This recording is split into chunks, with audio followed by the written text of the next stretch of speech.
Good morning. Come on. Keep on Good going. morning. Good morning. Good morning. Good morning. Good morning. Jesus. Oh. Tried to see if I could get one of you to spit your coffee. Welcome to the Do-Over Podcast. What's up, brother? We are currently live at twitch.tv/The Do-Over Podcast. Yes, we have a phone line. 559-403-0193. If you want to participate in our stupid debate where these two stoned individuals... Not stoned. Oh, very sober. About a gorilla versus 100 men. The cool internet thing to say is that a gorilla will kill 100 men. I think it's the other way. They're absolutely stoned. We will get into this. Don't even start with me right now. It's the underdog. I'm sorry, Lucas Lundy's comment just sent me into orbit. What did it say? Read it. Well, now I can't read it. Something's in the way. Oh, Jess, when you said, I don't know, you bore me, so I bought tickets on the last episode, I roll off. I raffled. I haven't seen Rotfold in in 20 years. I raffled hard, bro. That. Roll on the floor laughing my ass off. Yeah. Shout out Lucas, by the way. Shout out Lucas. More on him in a second. More on Lucas later. But welcome to the Do-Over Podcast. I just want to do all of the things up front. So thank you to Groggs, Traditional Irish Pub. We did our shirt drop. And I think there was a misconception here. The shirts are free, by the way. They're very free. They are free. Patreon members, obviously, they get the first pick at them. But we do have about 30 supplementary shirts. So if you want one, we'll figure out a way to get them to you. But we had a good group of people come out and collect their shirts on Friday at Groggs. So thank you for that.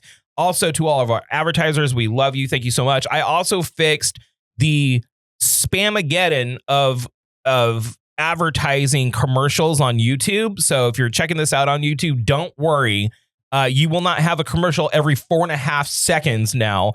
There wasn't. You still probably will. No, YouTube, you won't. No, I turned it off. I mean, with that's awesome. Yeah. Good job. But man, and I even have it in my notes, YouTube ads, they being a problem. Yeah, right they're now. trying to change. They're getting bad. They're trying to change it right now on YouTube. And like, we're in a growth proposition right now on YouTube, right? Like, we're just building it. The vast majority of people listen to us on Spotify. And for that, I appreciate the growth on YouTube is kind of important to try to support this later on down the road. But dude, I watched it without being logged in. It was legitimately like one commercial every 5 minutes. And I'm like, that just ruins the experience. So that has been handled. There should be one ad in the whole 2.5 hour thing here. So if you want to check it out on YouTube, your sub, which is free, just click the sub button and the alert button on YouTube. That helps us out, and comment something. And maybe I'll try to buy your love with some shirts. And thank you to all the live people right now on Twitch. We love you. Thank you. And I think I covered everything. Oh, and we have stickers now. Ooh, stickers. And maybe hoodies. Ooh, maybe hoodies. Next up, shout out Tony. Beanies? Question mark. Ooh. You know what the cool thing is? We can do beanies. I do want, I'm a beanie girl, but it's supposed to be summer, so. Yeah. So with all that being said, welcome to the Do-Over Podcast. It's going to get slightly heated. This is not dumb debate day. However, there will be a debate that's about to happen where I'm going to slam on this fool's logic, and I've been missing this. Elliott, you know how there's some things in history when you're just like, man, it's like something from your past. You're like, why?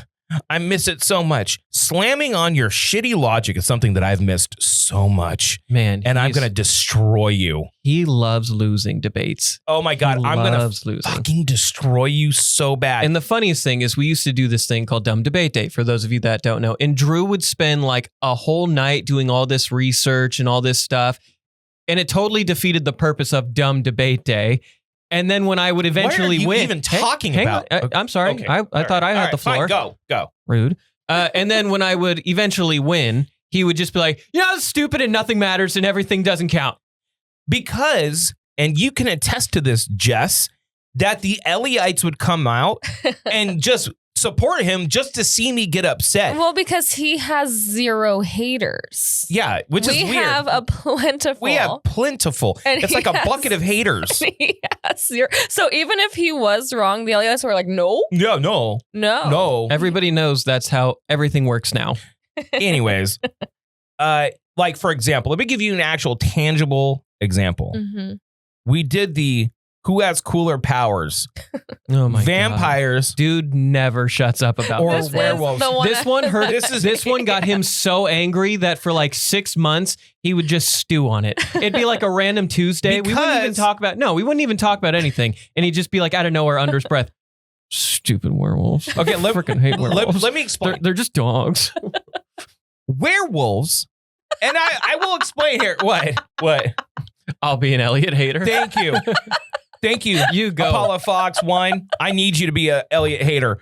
So I laid out the best argument because he's Yeah. like, werewolves are so cool. I'm like, hold up.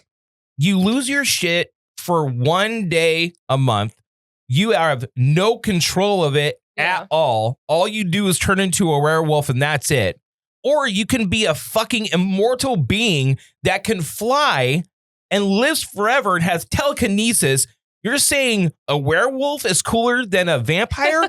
And the fucking asshole listeners came through and voted him into being the success story of the fucking werewolf vampire dumb debate day. And I will never forget that shit because that is so stupid. That Well, is it's so so stupid. And I mean, we even went back to like classic, and he was like, "Yeah, man, Nosferatu's cool. Man, I saw the new Nosferatu. He a creepy boy. I didn't He say is. Nosferatu was cool. He was a creepy boy. I didn't say Nosferatu was and then they cool, were bro. trying to make him sexy, like, ooh, my skeleton finger. Well, I'm touching your body with my. Yeah. Open your mouth. It's like the hot dog hands from Everything Everywhere All at Once when they had hot dog fingers. I do not remember that, but that sounds sick. Jess! What? Bar breast Jess! The best of all bar breasts. Sitting there drinking her little dranky drink. Yeah. Okay, how are you? I'm fine, but I do have notes. Okay, well, we're going to get to that. Elliott up? Jiggity Jams. I have something for you. You do? Go ahead and entertain him real quick. Okay, so we're just gonna put the podcast on a pause. We should just call this the Pausecast. What's wrong? That's actually good. That's a good name for when we just talk to the chat. This Pausecast. should be called the Pausecast. The because Pausecast. what time is it right now? It is 11 o'clock. We're 2 hours late because why? And I will admit, I was about 20 minutes late today. that and, was an hour and 40 minutes ago, babe. That's true. But I'm convinced I got food poisoned last night. I don't know. I feel sick as a dog. You better not have the stomach flu because I don't know. we're a little close in proximity, honey. Well, that's why I took this chair again in case I got to make a quick run for the Durlet. Ooh, is it a mystery box? No, Ah, I can't take credit for this. This is Ben's. Okay. oh, he always up to something. However, if you remember from shows past, every April 1st, it would become the Elliott Show. Mhm. Okay. Ben's had set something up for the Elliott Show. And obviously, we got fired. So, so that didn't Good happen. times. However, there's something on this that we will have to blur out, okay, on the camera okay. that we will not mention. So I'm going to hand this to you this way. Give it Okay. a toss. Here. Oh, that's cute. Oh yeah. Well, okay. I love this. That is so cute, but his name is spelled wrong.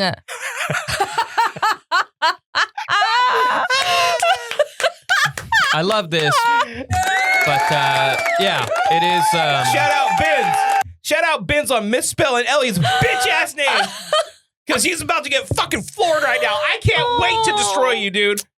Elliott, I know. that's really annoying. It's annoying, and it's my thing is for everybody that spells my name wrong, especially in the comments and stuff like that. Like the name is spelt right there. I correct every Like- single person that Like spells I it wrong. love when people tag me Yeah. and then still immediately after spell Elliott wrong. Elliott. Like an otter. Elliott. Anyways, good morning, Jams. That should just be the show. It should just be who can spell my name the worst. Good morning, Jamie Jams. Good morning. Good morning. Okay, this is when you guys ask me about my. How are you? I'm doing great. I don't know. It says you like almost died, or you were playing Russian roulette or something. How'd that go? No, my parents. I was reminiscing. You know, how, like when you think back about how you were raised, and you're like, fuck, they were playing Russian roulette with my life, dude. Yeah. Okay, So I guess we'll just get into it, okay? We'll do our hump to hump to hump, hump to hump. This is where we talk about our last week since the last time you saw us. So, Elliott, you're 10 years younger than me. I am. And you're about 11, Yeah. almost 12 years younger than me.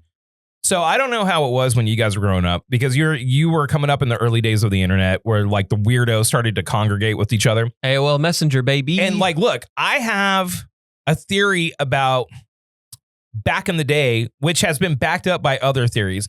There used to be crazy people and shitheads. Bless you. Gazoon tight. Thank you. And shitheads in every town. But like, it was easy to corner them out and know who they are and to stay away from them. You're like, oh, that's the crazy guy in the corner screaming about the earth being flat. But now everyone has a way to communicate and have community through the internet, which is a good and a bad thing. So now all the crazies can come together, and sophisticated a-holes that want to troll can really bring compelling evidence of flat earth. And now it's a whole thing, right? But before the internet, they used to be separate. And everyone's like, oh, that guy's weirdo dude. A little wackadoodle. Yeah, a little wackadoodle, right? So the horrible people can now congregate on the web, which makes things less safe for certain people, kids in general. Yeah. Let's just be real about it. Okay. So when I was growing up, I remember, and I was telling this story to the person cutting my hair, fresh fit. Wow. Yeah. You don't cut my hair. That's really you won't freaking cut- interesting. You won't cut my hair. You want to do it from now on? No. Yes. Do No. it. No. Can you fade? No, what you need to do, and I know we're going to talk about this in a little bit because you finally got it to the notes, and bless her heart, we got the green light. You go to Turkey. Oh my Yeah, God. we'll talk about that too. So anyways, back to my point. When I was 6, we moved to Fresno. I was born in Fresno. We moved to Sacramento for like 3 or 4 years and moved back to Fresno, and then lived in that house for almost 30 years, right? I had a pool. And now I never took swim lessons. I did not know how to swim. Okay. It was empty when we bought the house. My dad filled it up. And I remember vividly him coming into my room. It was me and my 2 sisters. And he's like, hey, pool's up. You guys get in, just, don't go in the deep end. And he left for work. And that was it. All right. A person that has never swam. Okay. He was like, yeah, just go jump in, stay in the shallow end. Don't get in the deep end. Like, what? Yeah. Like, thinking about just like leaving my daughters, first of all, in the pool, not being washed over, and then just leaving to work. Like, I was staying home alone All the time. consistently from the age of 7 and 8. Like, Yeah. I would be home alone constantly, just constantly have free reign, Yeah. do whatever I want. When I left to go like hang out with my friends, I would just be gone for like 15 hours. Yeah. Or you'd be outside for like 12 to 14 hours a day. You were just gone. That I was was just gone. not my life. You'd go to random At neighbors' all. houses. You would go to your friends that lived 2 neighborhoods, 3 neighborhoods down. And That Right. was just normal. That was just That was a normal normal kid thing. behavior. Yeah. It's not as normal now. And I think it's largely because of anxiety about not trusting the people around, right?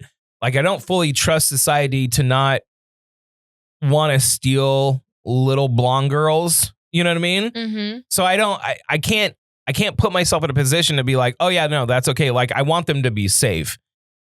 How were you raised? Like, did you have just carte blanche to just leave and go places? Oh my God, no. No. Were you Like, that had to call like 3 days in advance and then call again the day of to No, confirm? like, my parents would let me like do things, but it was very much like, where are you going? Who's the parent? I have to talk to the parent. Like, What my time are parents you would gonna be talk to back? if I was spending the night, my parents would talk to the parent. Just be like, you yeah, know. they there? Okay, Yeah, good. I yeah. was Are just- you alive? All right, cool. I was just telling this story the other day. When I was, when MySpace became a thing, I was like, yay, like really excited about it. And my mom was like, you can't have it unless I am over here like overseeing it the whole time. And I was like, okay, whatever.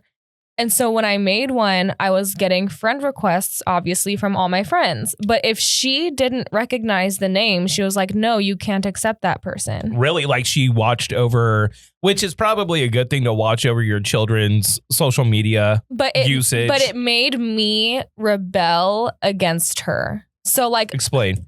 Well, I mean, like anything, if you want to do something and your parents are like, you can do it, but under this condition, you're like, well, that kind of takes the cool out of it. Right. So I had told her, I was like, never mind. Like, I'll just delete my MySpace then. And she was like, okay. Yeah, this didn't affect her. Yeah, she's like, all right, she's like, bye. great. But then I made one without her. Like, I know she knew, but she never like caught me. She would try to catch me. Like, she'd sneak into my room and I'd shut the laptop really fast and she'd be like, really? Okay. Like, yeah, I know what you're doing. Yeah. But like, I love her, but I would have probably like not even thought hard about doing that had she just like let me have one. Right. So like my 12-year-old niece, my brother and his wife do not let her have Instagram, and she wants one so bad. Doesn't need it. But I'm telling you, is going to sneak it. I hope she doesn't because I hope she listens to her parents, and I want her to be safe. I don't think she needs one. I don't think anybody under the age of 17 needs social media. I don't think so either. I agree. I think it should be illegal for children to have social media accounts. It should, but I think because they have such a hard, no, you cannot do this, she's going to find a way. And it's different from like when they're growing up to us. Like, you guys started in kind of the era of, okay, MySpace, how many friends you have, who's the Facebook upper was echelon. High school, Twitter just got started. That was way before my time. So like your worth or social equity was not in the amount of likes and followers that you had. Yeah. Now I guarantee you that there is like a social hierarchy based on who's most followed, who's doing the most on Instagram, who's getting the most views, who's getting the most likes. Like, this is another thing thrown into the mix here of all these kids. And if you don't have one, I'm sure people ridicule you for it, which is not fair. But I'm with Elliott. I don't think any child under the age of 18 should have a social media account. I don't think they should either. Zero reason for them to have one. Pardon me. My only thing would be like, if you're making like full YouTube videos. Yeah, or content. Like if you're making content, that's where it gets tricky. And maybe you need maybe if you're like a kid and you want to start making content, maybe you need like a content license. Or how about this? Hot take? Kids shouldn't be making content either. I agree. Like, dude, the baby Groggs and all that those are things, it's internet bait in which their parents are the ones doing all this. The kid stars on YouTube. Their parents are the ones telling their kids to do this. I don't think kids should be exploited in that way at all because like the Ryan Plays video or whatever his name is, that dude's worth like $50 million. Elliott, if you were worth $50 million at the age of like 16, 17, you'd be dead. I would be a problem. I wouldn't have lived through my formative years if I had access to $50 million. I'd be dead. It's not a good thing. Yeah. It's not a good thing, dude. I will say, though, did you see Rizzlers was out there at the Thunderbolt like grand showing, and he was dressed as the Red Russian? No. You're no fun. Dude, it's not that I'm no fun. It's like I don't even know who the Rizzler is because I don't pay attention. Don't know the Rizzler. I don't pay attention. The Rizzlers. One of the Rizzlers is okay. So this is something that's funny to Elliott and Elliott only. No, I mean he's got a solid following. Oh, I'm one in the crowd. He has a great following. This 12-year-old on YouTube. He's like this porky kid who does like the wrist face, you know? And that's all and like that's all he does and how he made it famous. I don't know. I think he was with like the Big Justice or there were like the 5 big booms. Right. But they invite him because he loves superhero movies and he's a kid. So they like taking him out there. It's good exposure. And it's cool to see like a kid have this love for superhero stuff. So he dressed as like the Red Russian or whatever his name is. I don't know much Red Guardian. Red Guardian, right? He dresses as Red Guardian with the beard and all. And then that actor, David Harbour comes up and like introduces himself to him. It's a super like wholesome moment. Yeah. But then I don't know, it was just like, oh, he did the move. Gives it the Riz face. You're like, And like, look, even though it's funny, it's still a child putting himself out on the internet. And if one crazy psycho is like, oh, that Rizzler. True. And then zeroes in on him and then finds out where he is, it's just dangerous, dude. It's like, even though our society gets better every year, and I firmly believe that, and I will, this is another hot take. I'll go to Instagram and how people say racist shit all the time, but it's like in community with each other because everyone is laughing together, shows our progression as a society of like, okay, this is not done in a hateful, mean way. This is done as a comedic thing that is bringing everyone else together. I'm not saying racism is okay, so don't fucking say that. I'm just saying like everyone is in on the joke together, right? That is great. It gets more and more dangerous the more we are technologically leashed. Yeah. And if you're a child putting yourself out there, it's too dangerous, dude. Yeah. It's like my girls want a YouTube channel so bad. We did one video, right? And it was really like low effort, kind of like Sure. on the phone. Right. Just to be like, here, girls. Yeah, And you they can still- say you have it. Right. They still ask me like, how many views did we get? So here, let me see if I can even find it. Eyes. Can we turn the air off? Dude, I just turned it on. It's hot. Orky, can you put it on like 73 or something? There we go. We've broken him. We've been shivering back here. It is not. I just don't feel. cold. I just don't feel fantastic. That's I all. know. I think Elliott's a little bit under the weather. All little right. bit. I just get this randomly. I'll get these random like just mornings or days of just like You I get get morning morning sickness. sickness? Yeah, I might be pregnant, guys. Are you pregnant? We might be pregnant in Okay, the chat. Before we even The chat might be pregnant. It has a whole 40 views. Okay. Ice hand slam. Thank I you, say- Eddie. Ice hand slam. Dilte all day is Dylan and Taylor. Don't say A whole 40 views. Here's the thing. Who the fuck's watching I that? know. I Like, know. You know, and I put it out there because she really wanted to do it. And I was like, just, okay. Maybe just like archive it now. That way, like if Yeah. they want to watch it, they can, and then it's not out there. You know. And like, I want to like support him. I have all this equipment. Like, I could probably produce something that is at least something that other kids would like. And I'm iffy about putting him out there, dude. Like, I don't necessarily want to do that. And also, I think it's kind of weird when you have like family YouTube channels that really profit off just their children. That it just Mormon seems that weird Mormon to me. really documentary really Mhm. Opens your eyes to really that. just like Yeah. how fame and notoriety can poison people. Well, and also how, And also she was running a cult. well, yeah, but also how like every single intimate detail about your family has to be mined for content Or like When, like- manufactured. or manufactured, or, you know, maybe you just enjoy your family, Yeah. you know, instead of like seeing how you can profit off your family. You know what we need to get back to? What? We need to get back to just old school family home videos. I'm not talking put them on the internet. I'm talking about you get the old camera. Like a camcorder. Yeah, like you that. get the old Mhm. camera and you just have them so like 50 years from now you can look back on those days as a kid or with your parents or at like the old house you grew up in.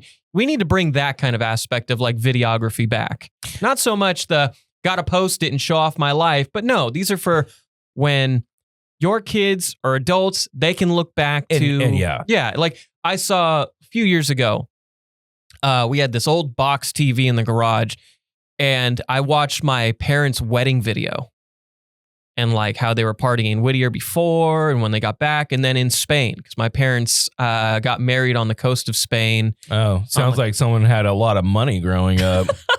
Someone's Well, I mean, someone's a little privileged. I see North Fresno privileged Elliott. I am, but whatever. Must be nice to be privileged. I mean, I've never been. My so. parents got married at a Mennonite church. My parents got married in fucking Tahoe because my mom was pregnant. Well, Tahoe's really pretty. I was shotgun baby. I It was love a shotgun wedding, dude. Well, I mean, like my mom's from England, so that's a good way for them to kind of meet in the middle. So to He's like, speak. my Not parents really, got but- married in the south of France. in Canes. Anyway, Can. Just whatever. Raising In Canes. Canes? What's up, Canes? Just tell me you're broke. It's okay. Anyway. But yeah, no, it was really cool. One, I didn't realize how similar I looked to my dad Yeah. when he had hair. Yeah. It's like, damn, I've got a bad future ahead of me. No, your dad is cutie wooty. If you're No. listening. Yeah, but my dad's Hey. handsome. Oh, hi, Daddy. Hey, Zaddy. All right, chill, dog. Judge Zaddy. Judge Hi. Zaddy. You know, put the air Ooh. conditioning down to 70. You Yeah. are suffering too.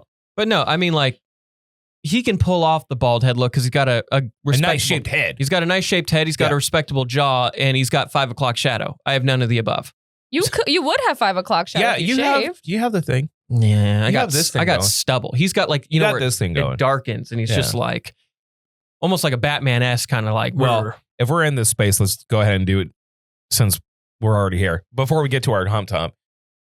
So yesterday I walked up and I'm like, Sarah, I've made a decision. We need to talk. And she's like, what? I was like, I'm going to Turkey. I'm getting the hair transplant. You still have hair, And she dog. goes like this. Okay. I was like, you dick. I'm like, really? There's no pushback, huh? You can't just be like, oh, honey, I love you the way you are or something like that. Nothing? You can't just simply just be supportive? You want me to go to fucking Turkey? Turkey? You still have hair. And you style it. I would. You know what I would like? Boo. I would like to see it though when it's wet. That's what. I think you should go to Turkey. Okay. Do not tell me I think I have hair. Thank you so much for trying to gaslight me right now. I want to see what it looks like when it's wet and like laid flat. How funny would it be if like he does the turkey transplant and then like he gets like Turkish hair? Like it's just super thick, lush, dark hair. Yeah. And I'm just like, and out of nowhere, I just grow like mustaches because of the hair genes are going into my body. Dude, It's a just friend of mine did it. He got the Turkish hair transplant, and it is like the most voluptuous. That's what I mean. We got to do it. It's got to do it for you. It's one of their main exports now. They're known. Because I told Sarah, It's got to be tourism and hair. Mm-hmm. She's like, well, why go to Turkey? I'm like, no, you don't get it. If I got this surgery here, it would be like 20 grand. If I go do it there, it's 4, and they put you up in a hotel. They give you they feed you. It's like a whole like package that you buy. They like start the healing process for your scalp and everything. Yeah, It's you great. literally go out there. They bring you a car from the airport. They take you for the consultation. They get you in a hotel. Mm-hmm. It's like a package that you get that it's Yeah. all inclusive. So you have those videos of those people. They're like, oh, bro, look what we all did in Turkey coming back. And it's like 5 bald men in the crowd with like their hair shit. You know, my only concern is I would need to strategically plan it because I don't think you're supposed to wear anything on your head. Got to do it in the winter. You got to do it in the winter. Well, or like when fall, like I'd say mid-October, you go. You go and No, do it. because it does look funky. Yeah. It's like you have a bunch of holes. Yeah, it doesn't look right. Yeah. And I don't think you can wear a hat to Yeah. cover it up. No. You're not supposed to wear anything on your head. Well, yeah, that and like the hat's going to be covered in blood when you put it Yeah. on. Yeah. It's going to just be Ew. blood stains Listen, all around it. But I say do it. I've been day 1 on this. I'd fly to Turkey with you for it. If I had the cash resources to do it, I would legit do it. Silks plans on doing it. Well, speaking of needing cash resources, this is a great segue Oh my into my God. next investment. Oh my God. Can we talk about this later and do our hump to hump, please? That's a perfect segue. Okay, fine, go. And this is essentially hump to hump is just this. It's just us shooting the you know what, talking about things in our life. So I My got parents got married on a rock in the Azores. Eddie from Visalia. What's up, Eddie from what's up, Visalia? man? So I thought it would be awesome because we're on like our 3rd rotation of Vanderpump again. It's just one of those. It's just a back like TV Like in the on background. show when Yeah. you're falling asleep, Yeah, whatever. And Stassi, Stassi. Stassi, whatever.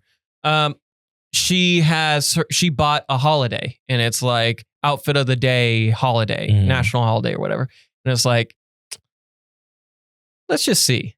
Because Yeah. it says on the website, you have a 1 in 20,000 chance of getting yours accepted. Right. It's like, okay, that odds stacked my favor. I'm a gambler. Let's do it.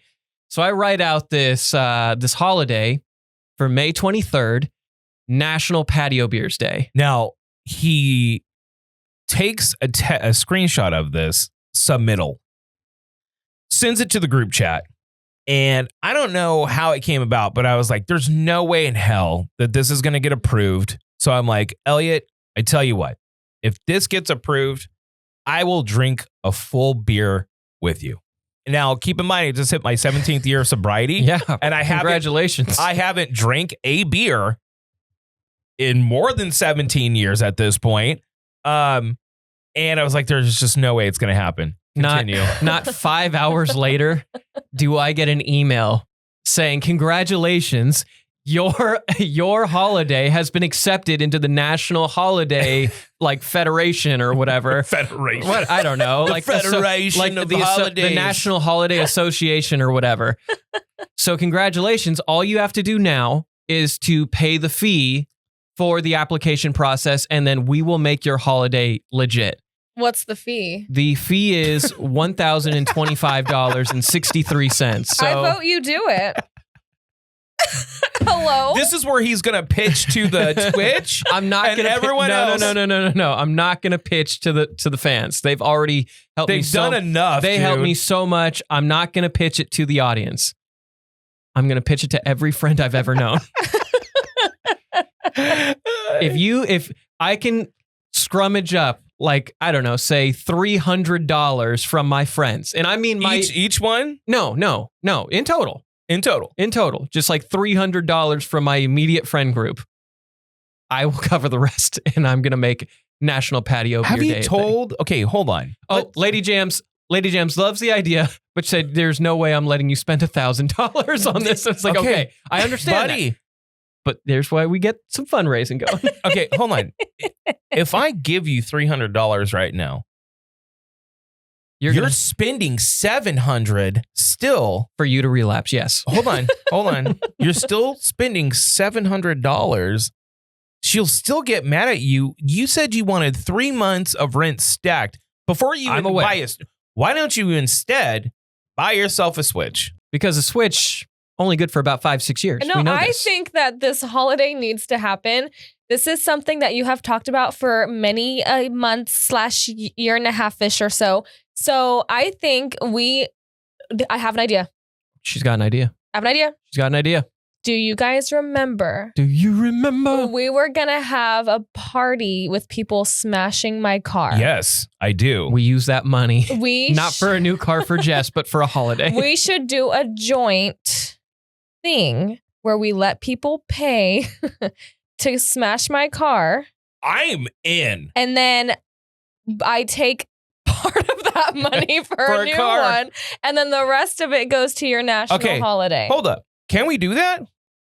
Will you allow people to just, because my concern on that is this. You're not going to have a car. You won't have a car, and we don't, unfortunately, raise enough money to get you a good down payment. That's like $10. Like, look, if you were planning on fucking this car off and still getting a car, no matter what, I will make this happen. So I know that I would not in good spirit be able to sell it to somebody because it's a death trap. Yeah. I'd feel too bad about it. So my plan has been that I would take it somewhere, make them keep it, because what am I going to do with it? Hold on. Let's talk this through. Okay. In efforts to get a national holiday for Elliott. Yes.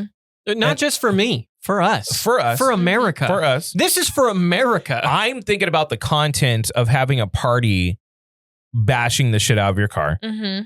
It's a literal bash. It's a literal bash. We could call it that, literal bash. Fundraising. Jess's literal bash. And then we can get people out there. They get 5 swings with a sledgehammer on your vehicle. And then they have to buy like an entry ticket. Like it needs to be bare minimum XYZ. Okay. Can we do it like $50 a ticket?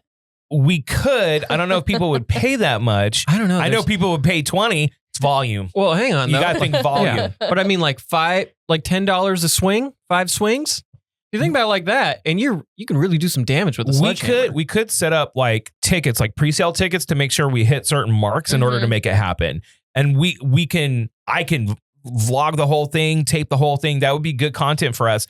And then you can get the money.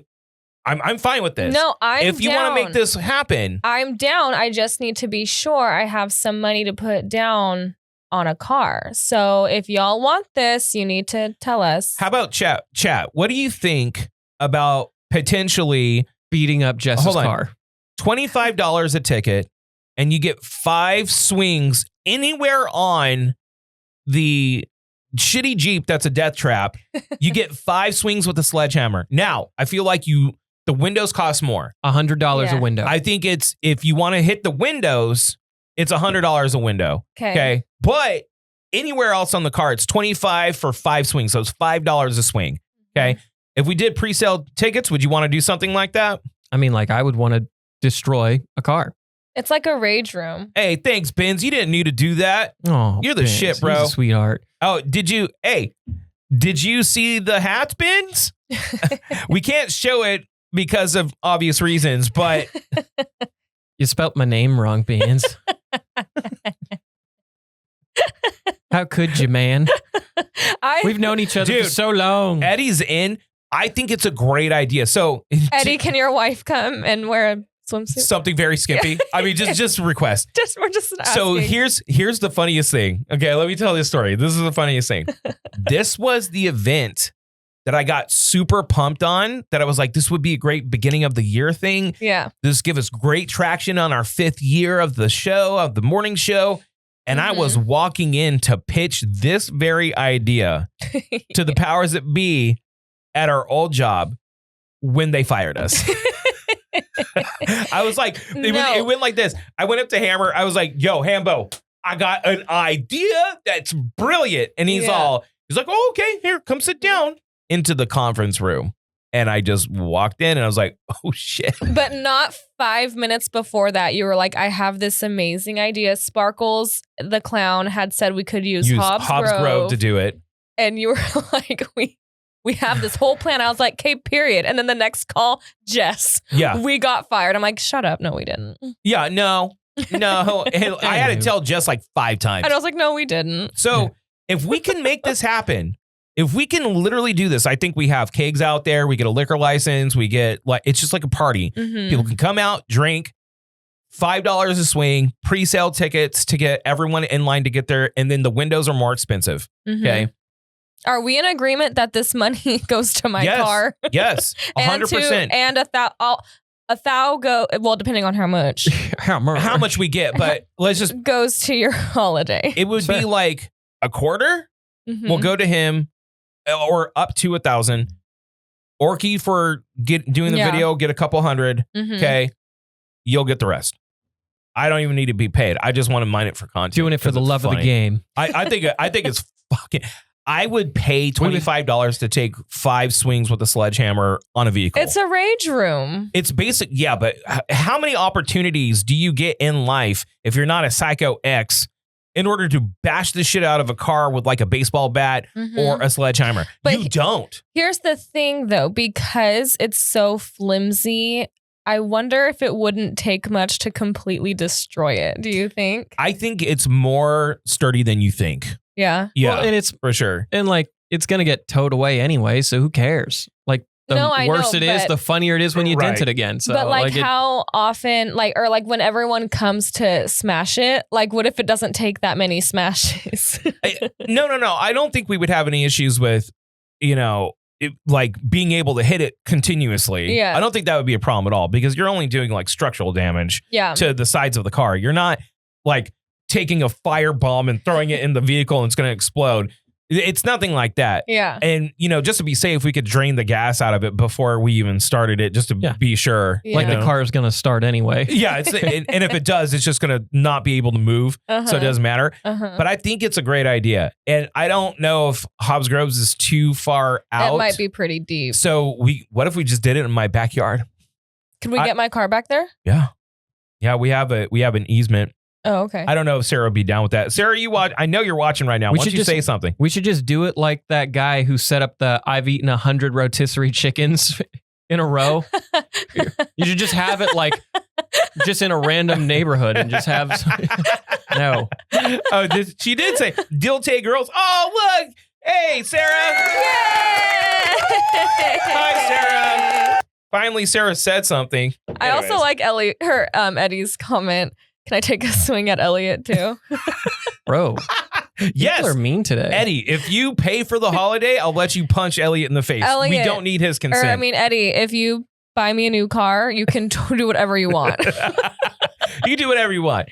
You can take full advantage of Elliott if you want. Yeah. If you want to make sweet, sweet love to him without his consent, and we're making sure no means no, Cosby, that he does not consent in any way, just to make it more exciting. Yeah. Yes. Yes. Yeah. We'll even have a fight a little bit, but deep down, he wants to make love to you. Eddie's a hot guy. Eddie's a hot dude. I never said he wasn't. I think I get some say.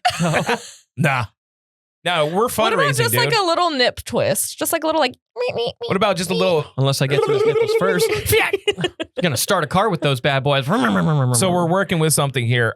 Elliott, yo. how was your last week? Don't give me the bullshit about how, oh my goodness, I work all the time. I don't do things. Oh no, I actually had quite the week off. A week? Essentially, like I only work the weekends right now, or I only have to work this weekend. I got a couple of days off, which was nice.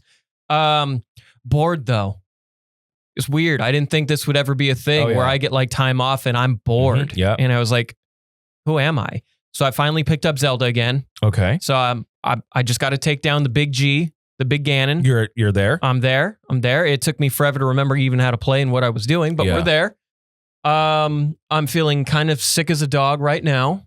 Why? He's a little poopy. I just think my body hasn't gotten quite used to the diet I've been working on because I've been easing my way into more carnivore, and I just think my stomach's not used to it yet. So I just feel gross right now. But we're fighting through it. Like poopy gross? Did you wake up and go?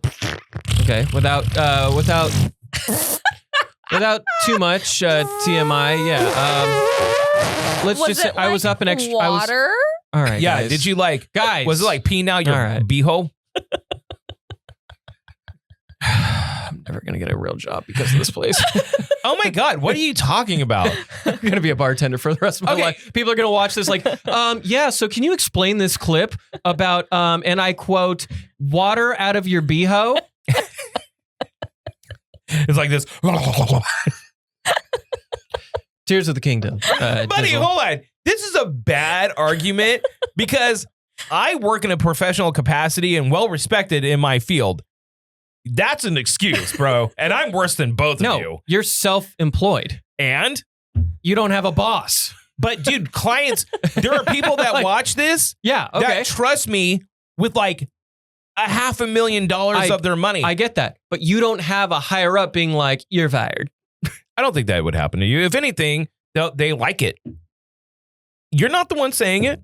You'd just be like, well, clearly I had some watery poops and they pointed it out. It's I don't know what's confusing about this.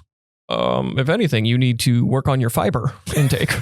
Yeah, you need to make it a little bit more solid. You need that Metamucil. Dude, I Metamuciled last night. Yeah. I did. No. Anyway, not to, beat a dead horse, but yeah, no, I probably woke up an hour early just feeling awful, and it just I haven't gotten past it yet. I don't think it's the diet. I think there's a virus going around right now. I think- swear to. I think that's when I thought that I had food poisoning, I actually think I had what's going on with you because when I was telling my brother that I had food poisoning, he's like, "Oh, me and the kids all had that." Eddie, hang on. I'm gonna pause this conversation for a second. Eddie seems to have a problem with me today. I'm gonna just take a stop. I'm gonna derail this. Stop drinking beers on Tuesday morning. Look, he said I love you, Elliott. Right Friday. It's the one because I support Groggs. All right, so you can smooch my butt. How about that? Yeah, I wouldn't smooch your butt right now. It's probably pretty dirty. Exactly. It's a little nasty. Smooch your little butt. nasty. Yeah, you can give that a real proper smooch. You remember? I know you guys didn't watch wrestling at all, but you remember Vince McMahon used to do the Kiss My Ass Club, where he'd make people kiss his ass in the middle of the ring. No, I remember that. Yeah. Why don't you join that club, Eddie? Well, but now look where he's at. Okay, isn't he kind of a poopy person? Who, Eddie? Well, no, Vince McMahon. Well, yeah, but Yeah, I mean, he's into the so doo-doo. he's always had a butt fetish. All right, are we kink shamers now? That's effing sick. Yeah, you know what? I am a kink shamer. I'm not gonna lie. I can have a wide things of interests, right? Yeah. That is definitely not one of them. Yeah, Like- some things I can okay, so a new season of You just came out, and I couldn't remember the last season. It's been so long, so I'm rewatching How's the that last even one. still a show? There's 7 seasons. Well, I'm How? rewatching I the don't know. last one before I start the first one. Or Well, this and new I one thought the again. actor didn't like the role. He doesn't. Then why is he doing 7 no, seasons? I should say Well, his. yeah, but still, I should say his wife didn't like his role because Bro. he was like too rizzy with all the ladies. Like, He's a psycho murderer in the show. Like, I get it. Like, money is money, right? Hang on a second. Money is money, and you got to make that paper if you want to live that lavish lifestyle. I totally understand that. If you were an actor and Sarah's like, you better knock that character off, you'd be like, guys, 3 seasons all I'm giving you. Hold up. We would be shut down. This is why women are so strange. In the show, he obsesses, stalks, and murders people and stalks women. Puts them in like a cage. But his wife's problem with the character is that he's too rizzy with the girls. Not the obsession, not the murdering, not the kidnapping, not all that stuff. It's that he's a ladies' man. That's a problem. What? Okay, he is so effing hot. It's stupid. Oh, he's not. I think. Okay, hang on. This man is so gorgeous. Who do you think's sexier? You or Dexter? You. I know, I am sexy. Thank you. Oh, was that a thing? Oh my, no, Penn Badgley can effing get it, by the way, because he can do both. He was in Gossip Girl, and then he goes. Wasn't he Gossip Girl? He is. Shh, that's a spoiler, honey. It's been out for 30 years, okay? But that's like, I can't believe you spoiled One Tree Hill. My favorite CW show ever. This is the guy. Oh my God. He kind of looks like Luigi. I would do all the things to Penn Badgley. But listen, there's a scene in the last season of You where one of the guys is getting peed on by another guy. And he's literally going like, piss on me and like things like that. And I'm like, we got to leave the bodily fluids in the past, guys. No, I know, but I'm just saying that's something that I can't get behind. I'm leaving that in the past. I can't get behind that. You're in the past still. You're not on the golden showers, Jess? Absolutely you don't like not. being pee-peed on this? All right. You don't like that? I thought my urine joke was pretty clever, but we can power through that one. Anyways. Okay. Well, we're going to take a little break.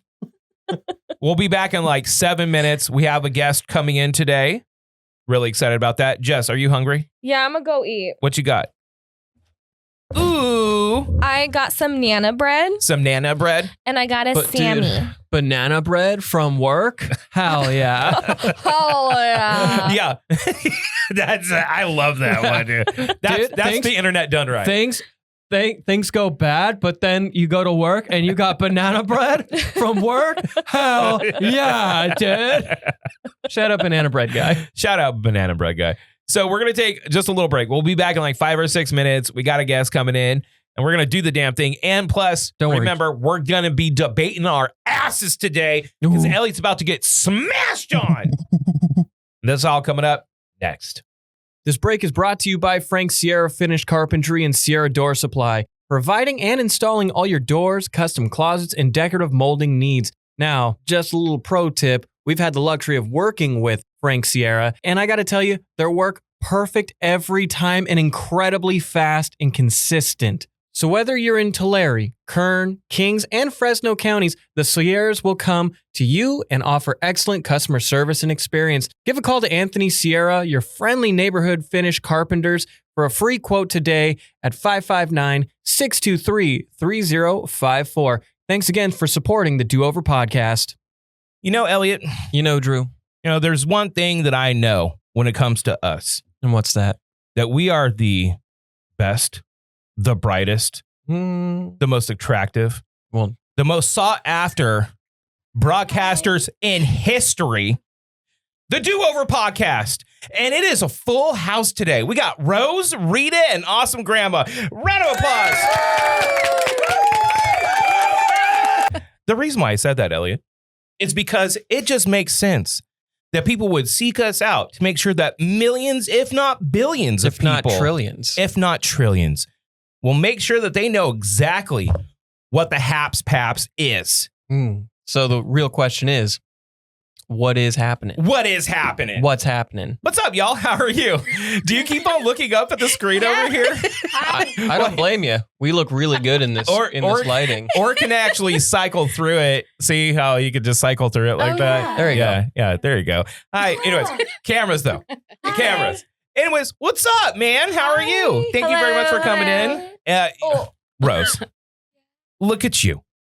Look at this. I know. You got I all know. dolled up for us. So we have cats on leashes. We have cats. Per usual, we have Chester and Queenie. Go ahead and show them to the camera. This is Queenie. Yeah, that's and her Queenie. murder paws. And she has like 18 Thumb. toes. Yes, she Yeah. does. Uh-huh. Yes. And then that's Chester, And big then old chunko. This is our chunkers.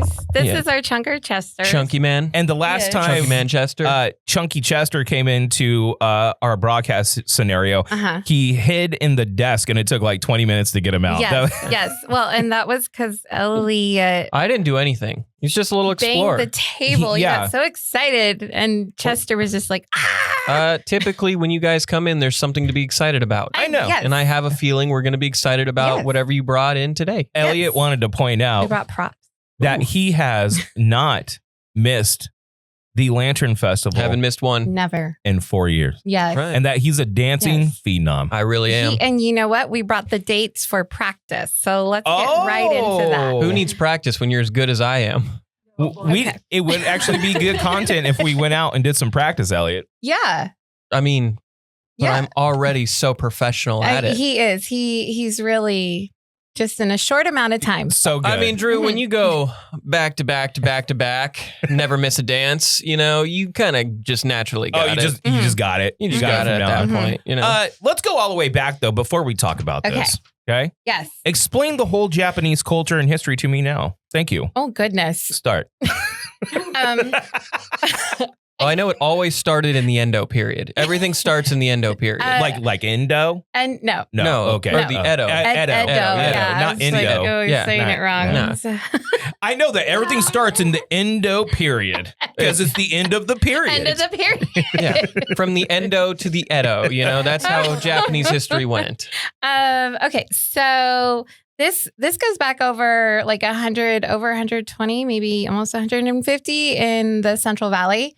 In California, there's a lot of Japanese Americans who immigrated from Japan, mainly Hiroshima, and everybody knows Hiroshima from the bombing. Yeah. And so this is just a tradition that they continue on, and it's the Lantern Festival. And it's every summer, and it doesn't just happen here in California, Hawaii, also Washington, like all Western All on the coast. same day? No, throughout the summer. Mm. And then they do it in Japan as well. And it's a Obon Odori. So a Lantern Fest and Odori means dance. So it's like Okay. a dancing festival also. So Well, you I'm- dance, So and when that's you why say Elliott dances. lantern, so the process of the lantern is to kind of commemorate the people that you've lost in your family or Yes. friends, right? Yes. So you put their name Yes. on the lantern and Uh-huh. then you release it. So we hang them as decoration at our festival, at our temple. And so that way when they're really pretty lit up at night around like 8:30ish, they light up and you can see everybody's name either in Japanese or in English. And yeah, we have my dad's lantern. One time we had my grandpa and grandma's lantern. It's all family members and past members of our Buddhist temple. And the temple is absolutely gorgeous. Beautiful. And I'm going to tell you right now, the Lantern Fest be a poppin'. Because It only gets bigger. the last Yes. time, Yes. the last time I went, Elliott goes every year. I think it was 2 or 3 years ago. Was the Yeah. last time I went, and dude, it was packed. It was packed. And you're running into people of all different backgrounds and stuff like Yes. this. This is like a public thing. Yes. Amazing food, Oh, yeah. incredible food. We came a little bit late, but I still got to try the food, and it was like, oh yeah, no, we have this here. Yeah. I was like, Yeah. what? yeah, No, the spam musubi. We have the sushi, all homemade or made at our temple, Right. and the shave ice and different. Yeah, speak into the The shave ice and sometimes the mochi. Yeah. You got the mochi going. Love some good mochi. Yes. Before we continue, I met you when you were 7 years old, and you are becoming one of the most beautiful young women I have ever seen my whole life. So the question is, when are you going to lock her in a room Mhm, and not mhm. leave till she's 30? Mhm, mhm. Because it's going to be a problem. Well, I remember we talked about this a couple weeks ago. That you are Uncle Drew, and when she goes to prom or on a date, You're gonna just bring her Bring here. her to yes. You're And just then- gonna show up in like your wife And beater with all and all your his tattoos. guns and all his knife He's gonna be collection. He's gonna I'll be just- scratching his beard with a Yes. knife. Like I'll just be like, Yeah, exactly. That's it. Yeah, That is you it. just do one of these Thank moves. you. Thank you. And he's Elliott, like he's gonna be like Uncle every Elliott rose. can join. Every rose has thorns. You know Yes. what I mean? Yes. Oh my gosh. Gonna have like a gold tooth. Yeah, Just- and I'm the thorn. yeah. Yeah. You are experiencing now what I. You will to be- experience it. I will. Well, you had your son, but that Yeah. was a bit different, probably. It's a bit different, and also because my son is very quiet, more reserved, right? So he never really got out. I think he went on one of his first official dates like a couple months ago, Cute. right? Mhm. So he's more reserved. I can tell my girls are going to be wild, and I am very concerned, more specifically about Dylan and all the craziness that and comes. she's gonna Yes. lock So, but her windows, seal Yeah. them. yeah, I'm going to put like Seal those them. sensors on them. Yes. But no, I'm trying to compliment your whole Hey, thing here. Thank you. You're welcome. You're welcome. So are you going to be participating in the dance? You usually dance, right? Yeah. With it. Yeah. She's one of the leaders. You're one of the leaders. She runs right? the pack. Do you run the pack? No. No, Didn't she no. lead one year? though? No, she's never led. They asked certain other people to do the dances because we usually we have like 4 or 5 dances. And there's always one new dance every year. And so those are the ones that like we follow Mhm. when we practice and when we have the actual event. I got a question, and this is we're gonna come back to the event and talk about that. But I do have a question from having your finger on the pulse of like Japanese culture and history and stuff like that, and being in it. Okay, so like the relations between Japan and the United States in mid-century was not that great. I mean, we bombed them Yeah. pretty bad, Yeah. You know. but Hmm. in like 50-ish short years, the cultural shift in the United States and like loving Japanese culture, hmm I mean, it's so influential today. It is. It is so It is. influential. How because in most circumstances, if something like that happened in history, and I don't mean to get too heavy, but I've always been interested in this. So maybe you can tell me. If something like that happened between countries in history, there would be some kind of like tension or distrust or not good relations. Yeah, you don't see Russia going like, man, we love the Ukrainian culture. Yeah, Right? We want to yeah. embrace No, that. Well, you also you don't see kind of like, how do I say, there would be a lot of bigotry still here from Pearl Harbor. There would be a lot of bigotry Yeah. about Americans in Japan. How have we overall mended this relationship after such a devastating thing? Because Nagasaki and Hiroshima were devastating. Yeah, I think. Well, and just to get into history a little bit more, like my grandparents were put into internment When they got camps. here, No, wasn't Pinedale an intern camp for Japanese? Yeah, and like the Fresno Fairgrounds and the names of my mom's parents and their families are actually on the memorial at Fresno Fairgrounds. Really? Wow. Yeah, because they were put into the camps. There was a setup at the horse tracks, Right. and So how in such a So I relatively think- short period of time? So I think going back to there was the attacks and the bombings and also being put into camps for U.S. citizens. I think there was this apologies and just acknowledgement of like, yes, what we did was not humane. yeah. And then also I think it's just, I don't know, the relationship between the two countries seems good so far. Can I also So- argue one other thing? There is a honorable tradition through Japanese culture when, like, going all the way back to like the Indo period. No, like It was in a samurai. fog, that Endo period. If they lost, they took their L honorably. Yes. They you know, and you could see during the course of leading up to and after, during and shortly thereafter World War II, when that was happening, they kind of like acknowledged that maybe this was not I okay. think it's kind of like a breakup in a way because when like you get through a breakup and you're like, okay, well, I'm going to work on me and I'm going to improve me. And then Japan just like, boom, just flourished. And, and now we have one of the strongest Sony. Economies on the planet. Yeah, we had RCA one time. We have, all the cars that are made by all these huge companies. Hello Kitty. And Hello Kitty, yes. Hello Kitty. I just find that. So, I think they just were like, you know what? Let's just like go bigger and better. Yeah. I know it's going to sound overly dramatic and I'm not trying to be, but I feel like this is a example of healing that maybe people need to pay more attention to because we live in such a hyper kind of I hate them, we hate them kind of even within our own society. Like, dude, the travesties between, how do I put this?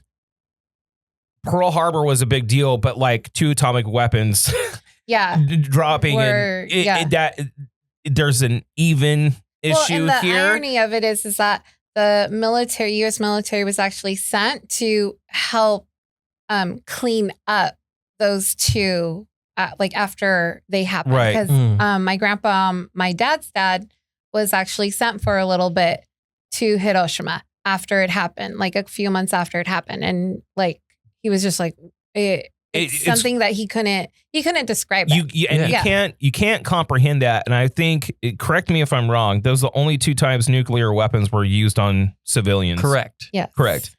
Only 2 times. So I feel like that should be something that we talk about with respect. And like I said, we should take an example of this as how to heal cultural differences and divisions. Because now Japan is so influential. And from what I understand, over in Japan, they love a bunch of American stuff. So it's they do. It's like, really I actually saw this. It was. Yeah. It was. I saw this because, you see a lot of like white guys from America embracing the Japanese culture. It's like the weeb culture, right? The weeb culture. I saw this little, there's 2. There's 2 goofy, there's 2 like Japanese culture things that one, Japanese people really got into the lowrider culture of California. Oh yeah. And then, but my favorite one though is recently there's been Japanese people getting into like the Wild West. Really? Oh, that's a new one I heard. So they're practicing gunslinging and stuff like that over there. It's like, that's all right. No, you should look into RWB Porsches that originated in Japanese drifting circles. And the guy who does it is just one dude who's in charge. And you basically buy a Porsche, and it has to be a certain kind of Porsche. He is booked out a year or 2 in advance. He'll come over, okay? You need to get him a carton of cigarettes and all the Diet Coke he can drink. And he will sit there and tune your car to make it a proper RWB Porsche. It is so sick. And they look so cool. And I love that, like, they are way into, like, drift culture and stuff like that. Now, without that being said, in our love of Japanese things, okay, we need to get... And Queenie, we got to get back to the reason why you're here. Correct. Yes. You are trying to spread the word Yes. about the Lantern Festival. Oh, go ahead, honey. So you go ahead and you give it to me. You tell me all about it. We have our Obon Festival on May 31st on a Saturday. The time isn't decided yet, but It'll be about like 4-ish. food. Oh yeah, it says it right there. Food opens at 4. Okay. And then dancing is later on in the evening. And You'd then say around there's- like 7? It's typically Yeah. around like 7, It's right? usually around, Okay, all right. And then there's usually a whole bunch of game booths open too. And then we have our Obon practices Monday, May 5th. Okay. So that's coming up, 7. Elliot. That's Monday. Mm-hmm. That's so I know, but I got technically when spin- people see this, it's already happened. Is there going to be more? Yeah, there's Yeah. 2 more. Go ahead, Okay. honey. Wednesday, May 14th and Okay. Wednesday, May 21st at 6:30. And is it pretty much open to the public if they want to come and practice? So you could just show up? Yeah. Okay. And that's at the Fresno Buddhist Temple? Yeah, the Fresno Batsuin off of Alluvial and like between Willow and Chestnut. Okay. Well, and I'm going to assure you, because these are 3 of the most amazing people ever, have always supported us. We're always going to support them. True. I'm going to be there. Okay. I'm going to be at the Lantern Festival. I'm going to be there. And every year I ask him, "Oh, do you want food? We'll buy you food." And he's like, "No, I already." Because he's ate." weird like that. He'll be like, no, I'm fasting right now so I can get my I juice." I don't like people paying for my food. Oh, shut Unless it's up. you. Unless it's you. Shut Then up. I don't mind. They're already hosting. Just accept a They're gift, They're dude. already hosting us to a very gracious event. I can't. We'll keep you up to date on the socials for sure. But I am going to dance. And we will maybe hit one of those practice festivals because I need the practice. Even though Elliott can lead the whole thing, I really Yeah. can. So- I mean, he can. We She's just seen it gotta get happen. him a yukata. I will definitely go Yes. out and do some practice moves, okay? I still And have mine hanging up in the closet. It's ready to Yes. go. maybe vlog it leading up to the Lantern Festival on the 31st. I love you guys so much, and I appreciate the time that you take to come down here and, because of your efforts, billions and trillions of thank people you. will hear this message because we're that popular. I got a card. Oh, it's for all of you. No, it's for me. You gave it to me Okay. specifically. Okay. Read it. It's kind of a big deal. Ooh. What is that? What is that? Don't say my middle name. Wow. I know. Hand it. Nope. I know nope. he Give it. wants it. He's like mine. The president, faculty, and graduating class of California State University, Fresno, announces that Rita is a candidate for the degree of Master of Art and Education, Ooh. Curriculum and Instruction option with distinction at the, wow, this is really long, Kerman School of Education and Kerman. Human I said that. No, you said Kermit. You said Kerman, bro. Yeah. All right, you're in the Kremlin. Okay, Yes, whatever. yes. You're apparently doing Russian studies now. Mother School Russia. of Education and Human Development commencement ceremony Friday, May 16th, 2025. So that's your guys' invitation. Oh, we're invited! Yay! That means I definitely have to get your pictures done before that. You're putting me on the spot here. I sent her like 4 pictures. She didn't say anything. I was like, oh, she hates it. No. I was like, oh, we she loved hates them. it. Terrible. They're terrible. No, the one of mom is really, it's perfect. Oh my God. The one with mom is so like, it And, just and helped. awesome grandma threw me for a loop because I took a picture of her. She's like, make it good because we'll use this at my funeral. I'm like, what are you talking about? Oh. I Don't know. say that. I know. Hey, don't say that. No, you're going to live forever Forever. And ever. and ever. Whether you want to or not. Yeah, guess what? Yeah. Round of applause for Rose, Rita, and awesome grandma. Congratulations. Boom. And we're going to be updating you on all the socials and all this stuff. Thank you so very much for coming in. We'll have some content at the Lantern Festival this year. Maybe we'll hit a practice. And then on the 31st, we'll get it down. We'll vlog the whole thing. It should be fun. Yes. Yeah? All Gotta right. see him dance. Bye, Queenie. Hey, boy. Bye, Chester. Thank you so much for coming in. I love you guys. Thank you so much. Thank you. What's up? This is Drew from the Do Over Podcast, and I'm going to tell you right now, I lean on expertise. Why? Because it saves me money.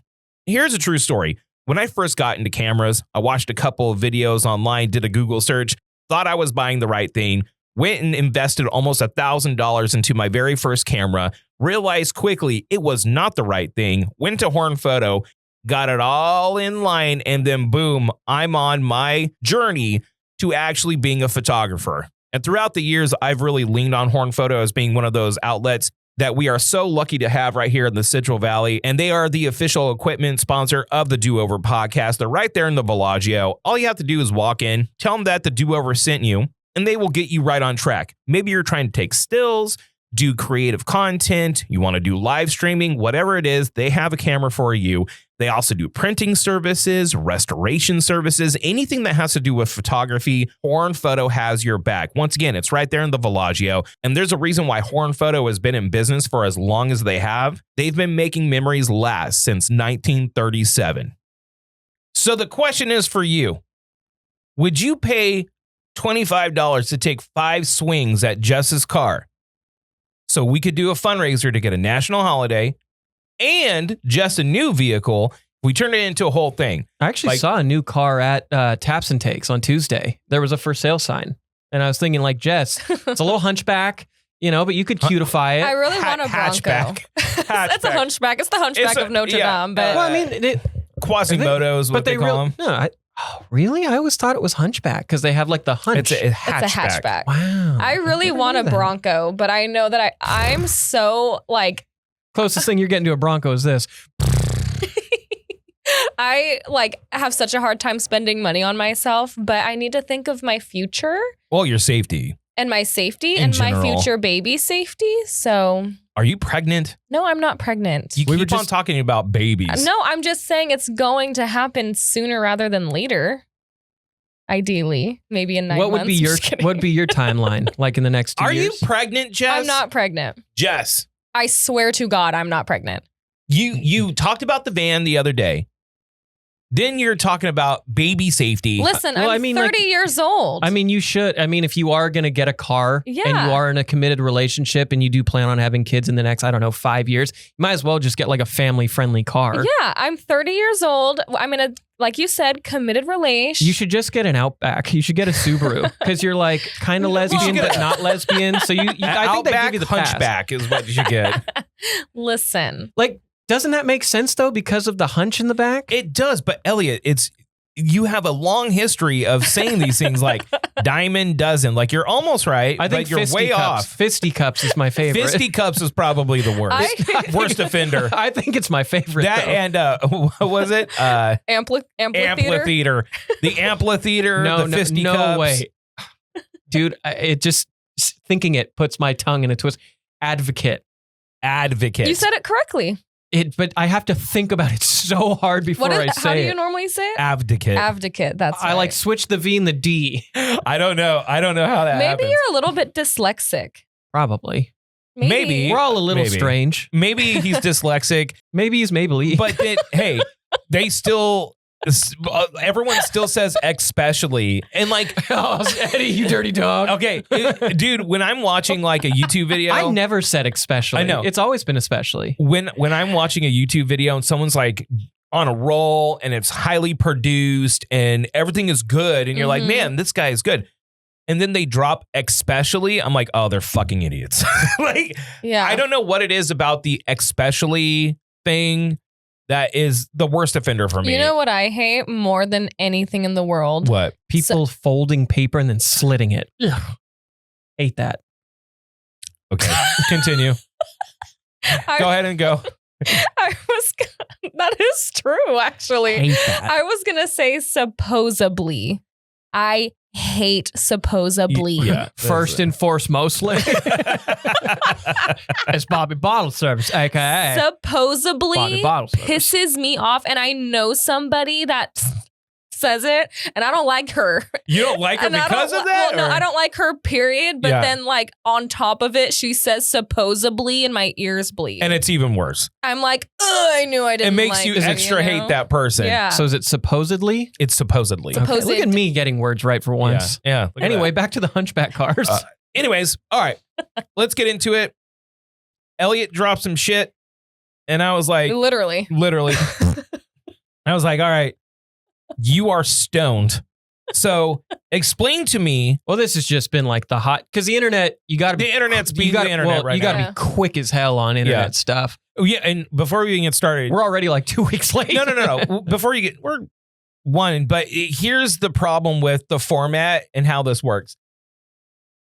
We would have crushed this on air the next day. Mhm. Okay. We would have crushed it on air the next day. But because we are in a podcast format and we have 2 different formatted shows, soon to be 3, teaser, Jess. Mm-hmm. Ooh. What does that mean?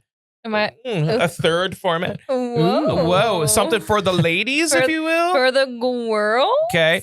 Yes, that's coming up. But because of that, like the main episode, we recorded on Friday. We have to edit it down, and then it goes live on Wednesday on YouTube. Because it takes time and effort to put this all up, and there's a team of people behind this, we have to do it like that. We Yeah. can't just, I mean, you could grab a phone and do like a 1-minute video and put it out, but that's not like the interaction. That's not. That's not what we want. No. And that's what's frustrating about this because we would have jumped on this immediately. So this got dropped, I think, on Saturday. I think Sunday. it was like Thursday of last week. Yeah. You know, that's when I first noticed it. And the reason why I wanted to debate this one is not so much because of the debate itself, it's because of how funny people are about this debate.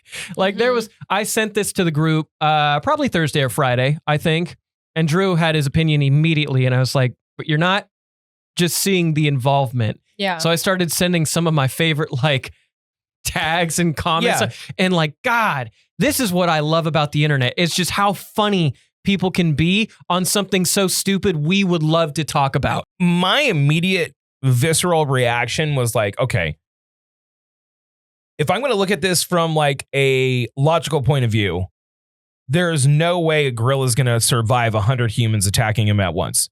And I have an argument for that. Sure. So I was like, you should say like 10 or 20. Oh, like that is more likely the right response, because a lot of people on the internet are doing the internet thing, which the cool thing is be like, nah, man, the gorilla's taking it. See, I've been seeing a lot of people on the human side of it. No, well, because they're right. There's no, but immediately Orky and Elliott were like, no, man, it's Silverback. I'm like, no, it isn't.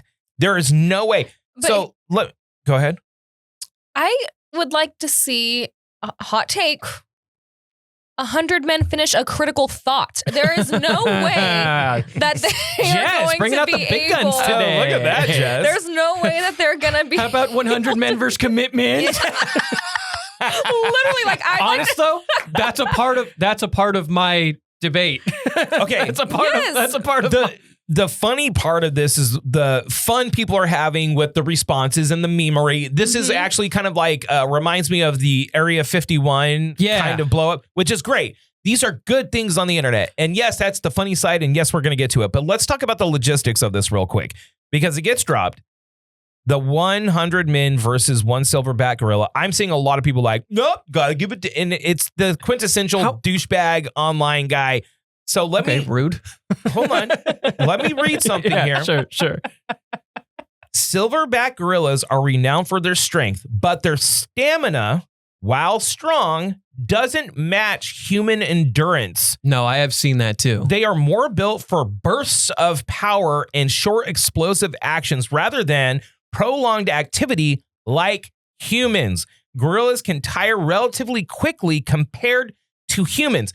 So strategically, if 100 men, just got to tucker them out. You got to tucker them out, and you can 4 or 5 people at a time. Now, will we have casualties? Fuck yeah. Oh my God, so many casualties. There were probably, I would say between 20 and 25 people would probably got knocked out or killed. I would say around that.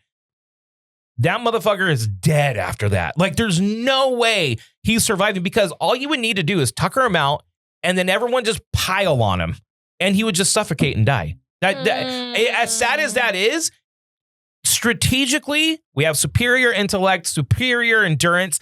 Now, if it was like a line of people, they would still win, but you would have more casualties if it's like one at a time. Kind of how like the British used to fight. See, I think if it was 1v1, it's the easiest 100 seconds a gorilla's live He through. will no. If it's 1v1 out of 100 people in a line, he would still get so gassed that it would be over at like number 50. Like, there is no way. But the internet, being the internet's running with the silverbacks, dude. Dude, there was like wildlife channels like, not only would they destroy him, I'm like, no, they wouldn't. No, that's why they need to lower it to like 10. 10, they're done. See, I think that's so fascinating how we're on the, because I lean gorilla over the 100 people, and I'll get to my reasons why here in a second, but I find it so fascinating that your side of the internet is showing you the gorilla winning, whereas now I'm seeing a lot of human side like participation from it, and I find that so fascinating. And I've even seen a lot of like people that study gorillas say, so like, yeah, after like 60, 70 people, he's going to tucker out, whatever. Yeah. My thought process this, if you pick the 100 men are going to win. Like if you could draft your team for sure. Right. If it's like 100 random people from like a GameStop, just 10 GameStop employees and patrons. Like I think if you just got like a raffle, almost like Hunger Games, and you just got random 100 Americans thrown into a gorilla exhibit, dude, I think that gorilla, because here's my reasoning. All right. One, there's already intimidation right out the gate when you see, and when you're in the presence of a wild animal. Oh no, especially a silverback gorilla. Right. They are intimidating. Yeah. And like the thing's 430 pounds if it's light, you know? And they said like, what was it? It can move over like 1,400 pounds of. They have Like it a can punching force. Okay. They can lift up to 1,700 pounds. That's insane. They have Can I a be right back? punching. Yeah. Yes. Go ahead. So silverbacks are incredibly strong. They can lift over 1,700 pounds of dead weight.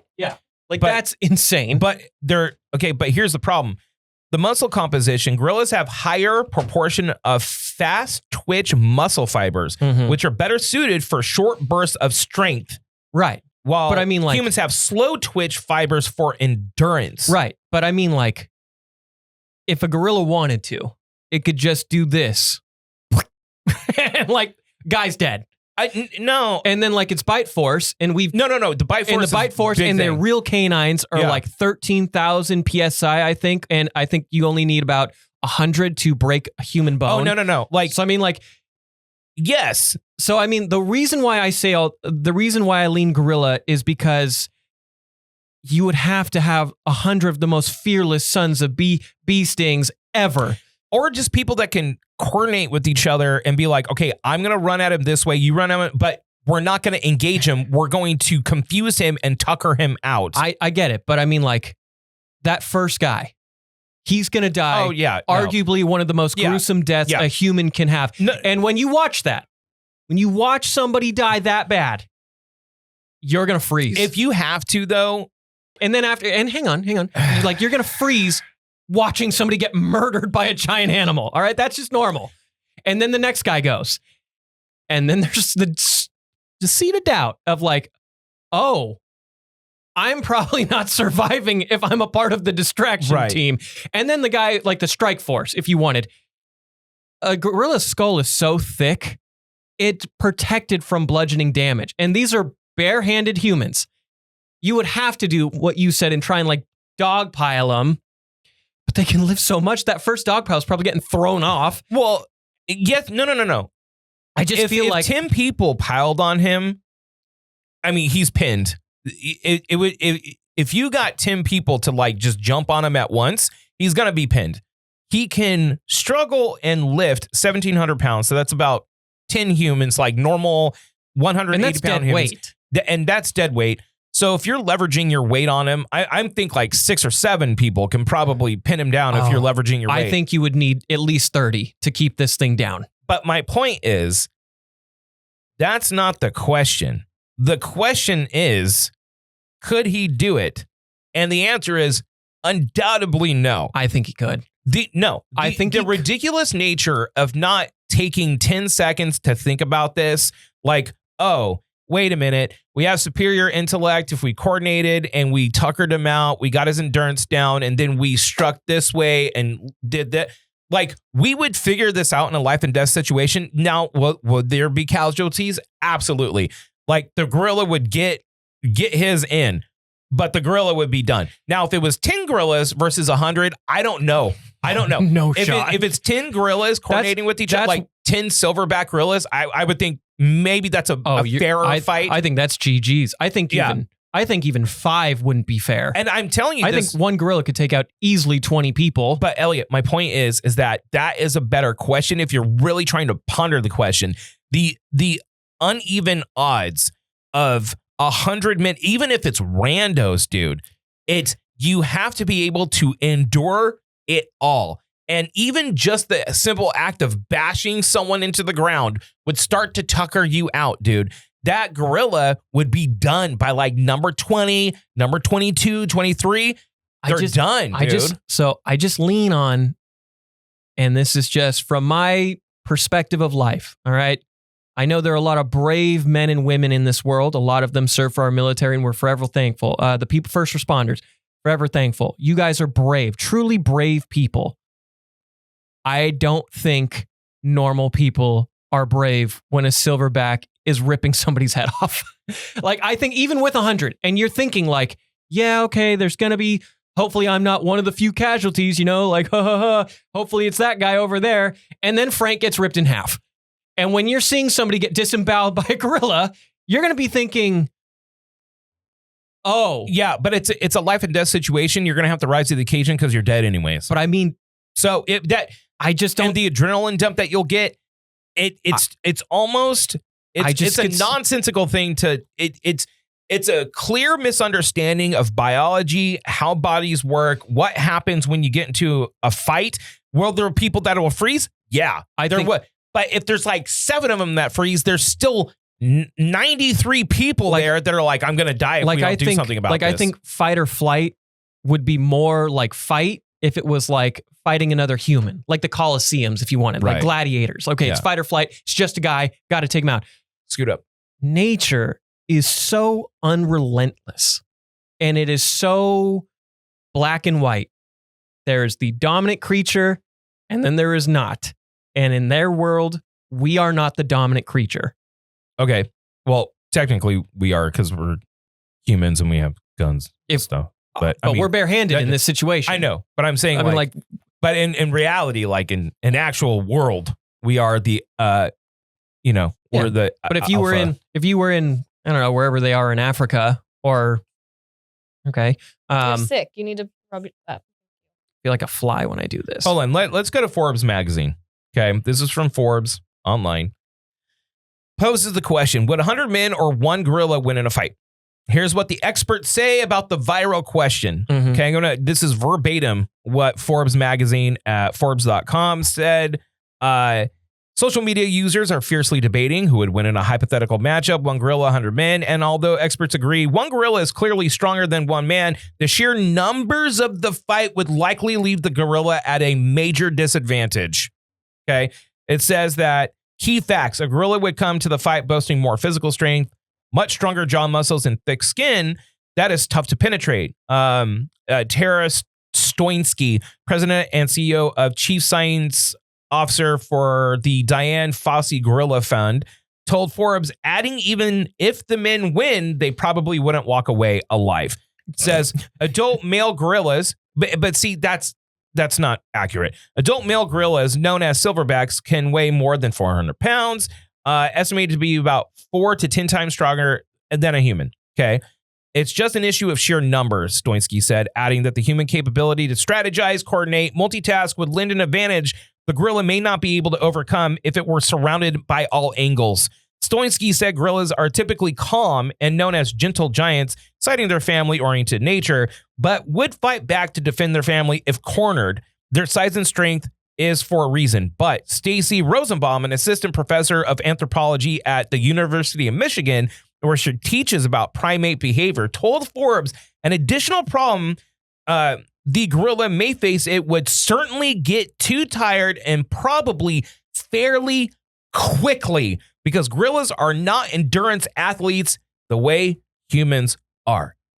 Now listen, I love that you love them silverbacks. I think we all do.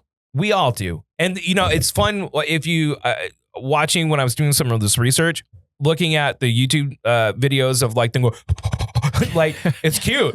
Like I don't like monkeys, but I like gorillas. Does that make sense? Yeah. I don't like chimpanzees or like there's something icky about them, but I love gorillas because they're like sweet and they like you can teach them to sign with you. You know what I mean? They still freak me out. I just watched one eat its own poop. I can't. Look, yes, they can freak you out. Like granted, I get it, but I there's something about gorillas that I like. Whereas I dislike all other monkeys. I don't like monkeys. I don't know why. I think they're gross. Love me a good orangutan. Yeah. And orangutans kind of get a pass too because they're kind of like just like they're always just chilling and kind of lanky. They're goofy. There's a video of an orangutan putting on a jacket. You know what I mean? Like someone threw his jacket over the fence and he just puts it on. I like that. When you want to talk about strength, remember that video of that guy who got grabbed by the orangutan and it pinned him against the wall? No. You don't remember that? So the guy is on the other side of the fence, right? Mm-hmm. There's 2 guys, and then there's the orangutan, and he's like playing with it. He's kind of being a nuisance to it, and the orangutan reaches through the cage and holds onto his shirt and is so strong with just one hand. He like pulls him against the wall, or like against the fence. Oh, yeah. This and one. like rips the shirt off of the guy. Oh, no, he got him good. That's what I mean. That's an orangutan, dog. That's like a small orangutan. That's what I mean. Like, that's an orangutan, dog. And that's having him lift off. And he's trying to grab his leg, too. Well, and what Here, I I'm mean going is to send like, this to Orky. and what I mean is like, he's holding him off the ground. Yeah, no, that... Like, that's just an No, orangutan. it's kind of Like, wild. now imagine a silverback. No, I He's hate pulling you that. through No. the fence. He's dicing you. No, but No. my point... I get your point. But that's the correct answer. What annoys me is when people jump on some kind of like cool guy internet response to be contrarians, because we get a lot of that. We get a lot of people that, There's always two sides to a debate, man. yes, but this one it's nonsensical. And if anyone says a gorilla without just being like, well, they're stronger. Okay, but that's not the only factor here. There's many other biological, environmental parts of the equation that no one's considering because they want to go on the internet and be like, nah, gorilla takes it. Silverback takes it, bro. Sorry. It's like, dude, you're not thinking here, man. You know? Yeah. And that is clearly the correct answer. I love the fact of the things that have come birthed out of this, the responses, the memes, all Oh my that stuff. God, Like, they're that's so- funny. I sent Drew, I think, like 7. No. Let's pull them up. I don't know if mine are safe. Are they safe? Are they I not safe? don't think so. What do you mean? Like they're violent? No, they're probably a little not racist. they're probably not the right word for a Oh. white guy. Yeah. And granted, they're from other people's tweets. It's not like I'm tweeting these. I just Right. see them, think they're hilarious. I can read. Like there was one. Do you remember the game Def Jam? Yes. He's like bouncing him like a pogo stick. Yeah, It's like the first guy in the gorilla exhibit. No, that was funny. That was funny. Or Yeah. Naruto talking to the gorilla. You don't have to keep doing this All to right, the so 99th guy. This is what we're going to do. We're not going to say that word, but if other people... Yeah, okay, here's the orangutan. Okay. Dude. Just Watch him grab his leg. look how strong that is. And that's an orangutan. Oh, got him. Got it. And like it's to the point where he's holding him. Oh. Dude, it's so funny. It's like, why wouldn't you... And he 100% deserved that. What? He had his fingers right there in the monkey's face. You flirt with Disaster like Oh, yeah, that, no. Disaster's gonna kick your ass. No, you gotta I didn't put like respect on that orangutan's name. So, I don't know. The responses are funny. God, they're funny. What am I drinking, Isha? Coffee. And all my ice And melted. his watermelon cup. My watermelon Vape cup. juice. Let's go over some of the stuff, dude. Okay. Now look, here's the deal. I'm gonna give a disclaimer. We're not gonna say that word. And if black men and women are creating content about this, or anyone for that matter, and they use any racial slurs or any terms, that is not our stuff. So we won't say that. No. But we will show some of the memes and stuff like that and respond to them. So go ahead and pop them up, Elliott. Did you send them to Orky? I sent no. These are the ones I sent to Drew. I have some in the group chat that I sent when we first started this debate, so it might be. Wait, you didn't send any of those to Ork? I sent them in the group chat of the Do Over podcast group chat. All right, hold on. I can send one really quickly. I think this might be the funniest one to me. All right, go ahead and send it to the group chat. Okay. What's up? He I'm said sorry. Yeah. I'm sorry. We're sorry, Orc. We're sorry. Where is it? Dude, we can't join in the fun here. No, I just texted it to you guys. So there's. So it's SpongeBob and Mr. Krabs in a bonfire, and it's this. They're going to talk about what the gorilla did to the first person for generations. And he was like, he was a bold one. No. The Def Jam one was hella funny. He bounced around like a pogo stick. Dude, the pogo stick one, that one got me pretty good, dude. But it's so funny because Drew's like 100 men for sure. But I start sending him just like, what would happen to these guys? And I know he's like mad about it because I'm on the other side. But I know he's secretly like, okay, that was pretty Hold funny. on. the one that you sent to the group chat was hella funny. It was Four Loko with a little talking bubble. It says you can totally take that gorilla by yourself. Well, and that was like Four Loco's actual page. It's like you can do it, right? God, some of these. Oh, hang on. When the last two dudes who survived the gorilla meet up in 20 years to talk about the horrors. It's just two guys holding each other. Dude, I love the internet. Like this, like I would say like grizzly bear versus silverback gets angrily heated. Yeah. This one gets hilarious. Like there's a difference between like intensities of debate. This one just comes from like a sense of hilarity that I just love. Yeah. And I also love that now it's got people like, man, we need to bring back the Coliseums. I'm telling you, I saw this kid and he was like, man, we need to bring back the Coliseums because if you're telling me you wouldn't spend money on a pay-per-view of this, you are out of your damn mind. I was like, you don't want to say you would, but like if your friend was... I wouldn't want to see a gorilla get hurt, dude. No, but just... Even if it's like but like fair, if you watch like... I'm just saying like, you would never spend money on it. But like if your buddy's holding a UFC fight night, you go over, oh, what's this? Oh, it's the Gorilla Games. You know what I You'd would be like, pay for? Oh, I'm not leaving. I would pay to see 100 manfluencers fight a gorilla. Because they always talk about how alpha they are, how they're just God's gift. Prove it. Yeah. I would pay to watch that. Me too. I would pay to watch that. Now, I still think that they would win, unfortunately. However, oh my God, could you imagine how awful the content would be after? Oh God. I would just like They're I'd all like to see fucked like up. They're just all fucked up you with imagine? like chunks of their shoulder out.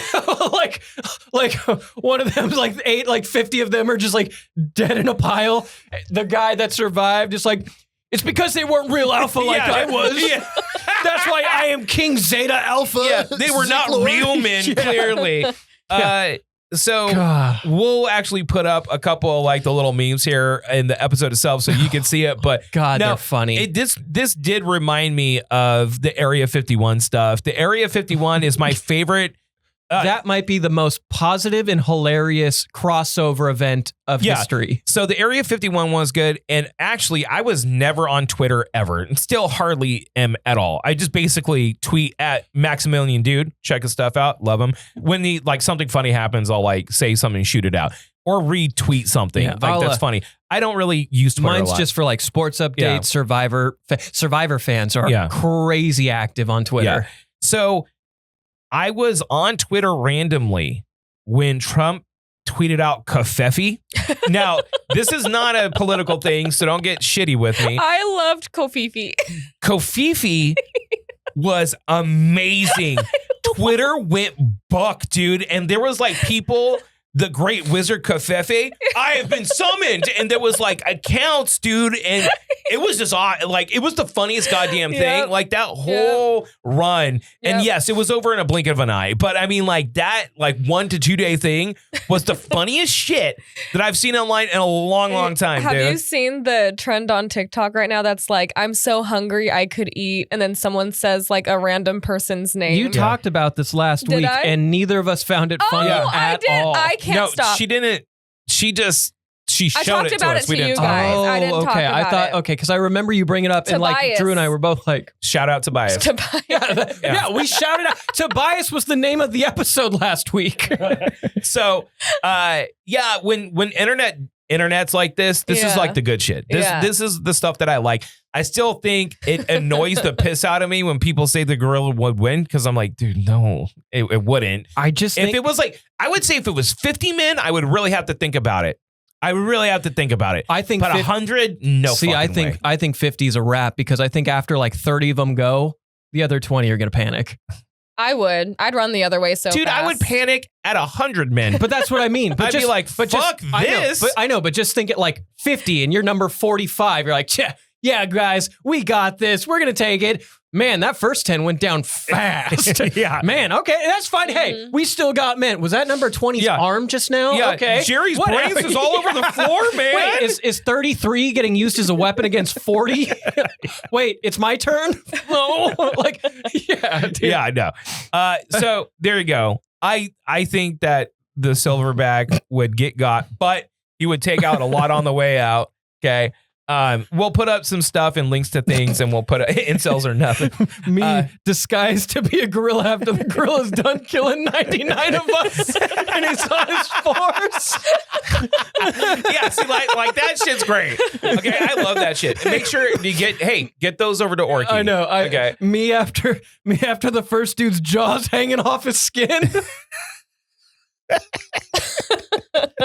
Dude, I love it. This is what makes it so special, man. This is a good thing. So there you go. We just debated that lightly. We're going to take a little break. We don't have a lot of time today because Elliott's poo-pooing in his pants. No, I'm feeling better. I got over the wave. No, we're rocking and rolling. Let's kick it till 1:30 like we do, because we have a lot of stuff we still have to get to. Okay. Well, we're going to take a little break. We'll be back in about 5 or 6 minutes. And if you want to chat with Elliott in the in-betweens, go ahead and go for it. Hello? Do you chat too? Yes. Shit. That's right. Jess and Elliott. We just chat, bro. Which I totally said. Okay. Go ahead and chat with them now. Go ahead and chat with Elliott, guys.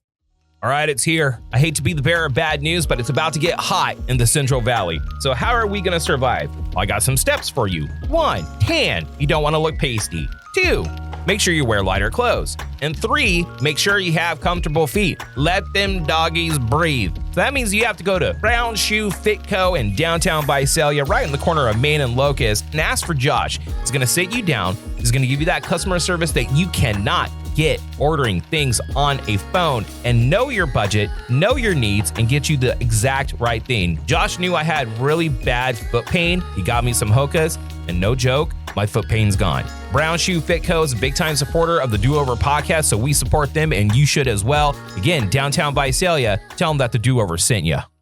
So the question is for you, who would win in a fight between 100 men who are unarmed and one silverback? Or do you have a meme that you want to share? Go ahead and let us know. Also, if you comment below, maybe, just maybe, it'll pay off with the shirt. Maybe. Yeah, that the gorilla will use to wring your neck out. That the gorilla will rip off your body and bludgeon you to death. And just start choking you out. Yeah. Okay. Yeah. Now, also, I would like to address my beautiful, busty wife, Sarah, who's in the chat I'd like right to now. undress her too. Yes. Just kidding. I get it. I'm always in pursuit of undressing Sarah. She's like, leave me alone. Just got to give her a foot long. A little foot lol. She likes those. She likes foot lols. I like a foot long. You just got to be like, hey, come on, baby. You know you like it when I long you. little. Hey, come on, baby. You know you like it when I long you. So Sarah's like, you're not saying anything to me. I'm like, what are you talking about? So she apparently said the back end problems with doing the Jess bash, okay, is that the cleanup. Yeah. What do you do with the car? You need to plan it out. Location. This. Oh, it's going to have to be a whole thing. Yeah. These are things that we would figure out. Honey, I wouldn't try to just do this next weekend. Like, she had a good idea too, and so did Orky. We can take the engine out, sell the engine, okay, before we even do it. Orky's like, we should advertise, so we should get advertisers to buy sections of the car to have their logos on before it gets bashed. Yeah. Kind of like ringside, you know, the banners. Yeah. You know, so to raise money that way.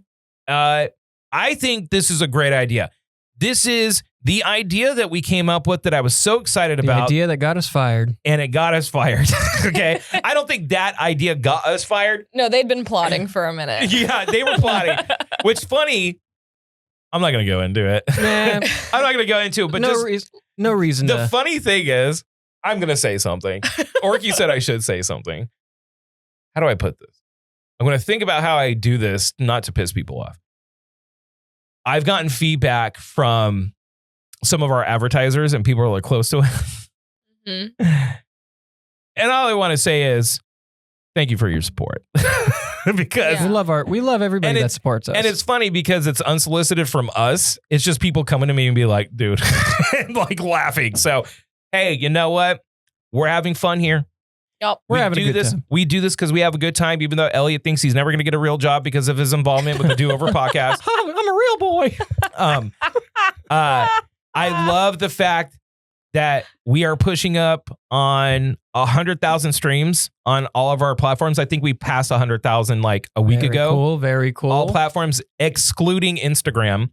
So these are big benchmarks for us, and we're a startup podcast. We just started doing this, and I love you, and I thank you for your support. Well, I next- love doing this, You know and I what? love you guys too. We've earned a yay. Next, earned a yay. Yay! Next month is our 6-month anniversary. Yep. Next month is our first 6 months, And and potentially the time Drew relapses. yeah. Okay. Yeah. National Patio Beer Days Well, and is that's going to a- happen. That's another Okay. thing, Sarah. You got to understand, if this happens, I have to have He a gave single me- beer. He gave me his word and a shaken hand. I will get the lowest alcohol beer possible. I'm not going to make you relapse. I buddy. don't know. I was going to say, I don't know if this is a good idea. I do think though it was so funny though because when he was so confident I Yeah, wouldn't get no, accepted, no, no, no, and yeah. not like 4 hours later I get an email. You're the one. I was like, oh I yeah. didn't even say anything because I was like, shit. I know. Maybe It's he'll like- just I forget. know. Yeah. So, anyways, let's get into some of our notes, Elliot. Okay, let's do you it. got some prompts. Let's see. So we got a couple prompts right now. I The got a- gorilla prompt.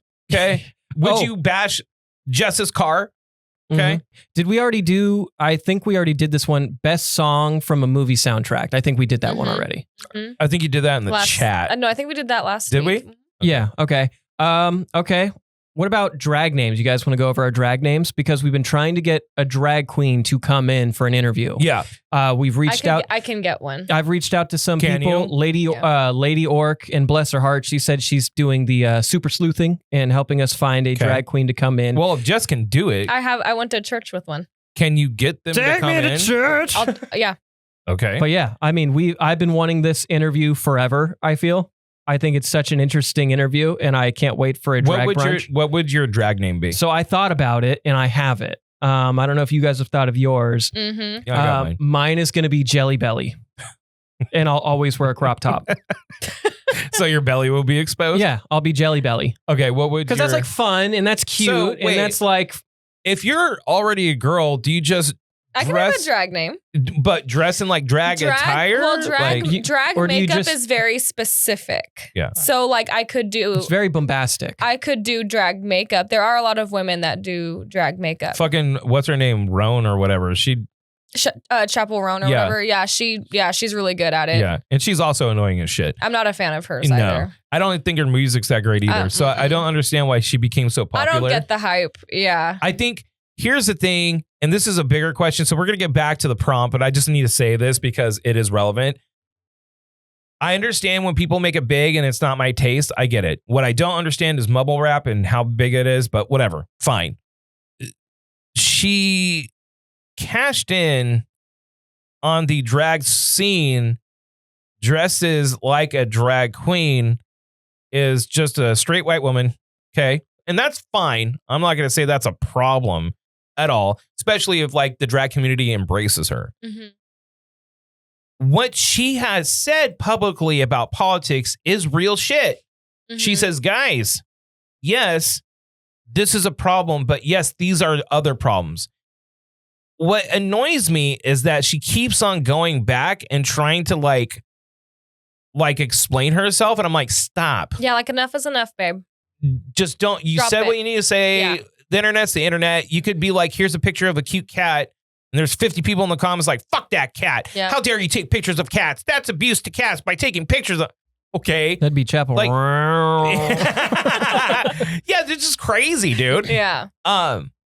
My drag name would be Drew La La. Ooh, Okay. I like that one. Drew La La. That's a great drag name. I like it. Make some noise for Drew La La. Yeah.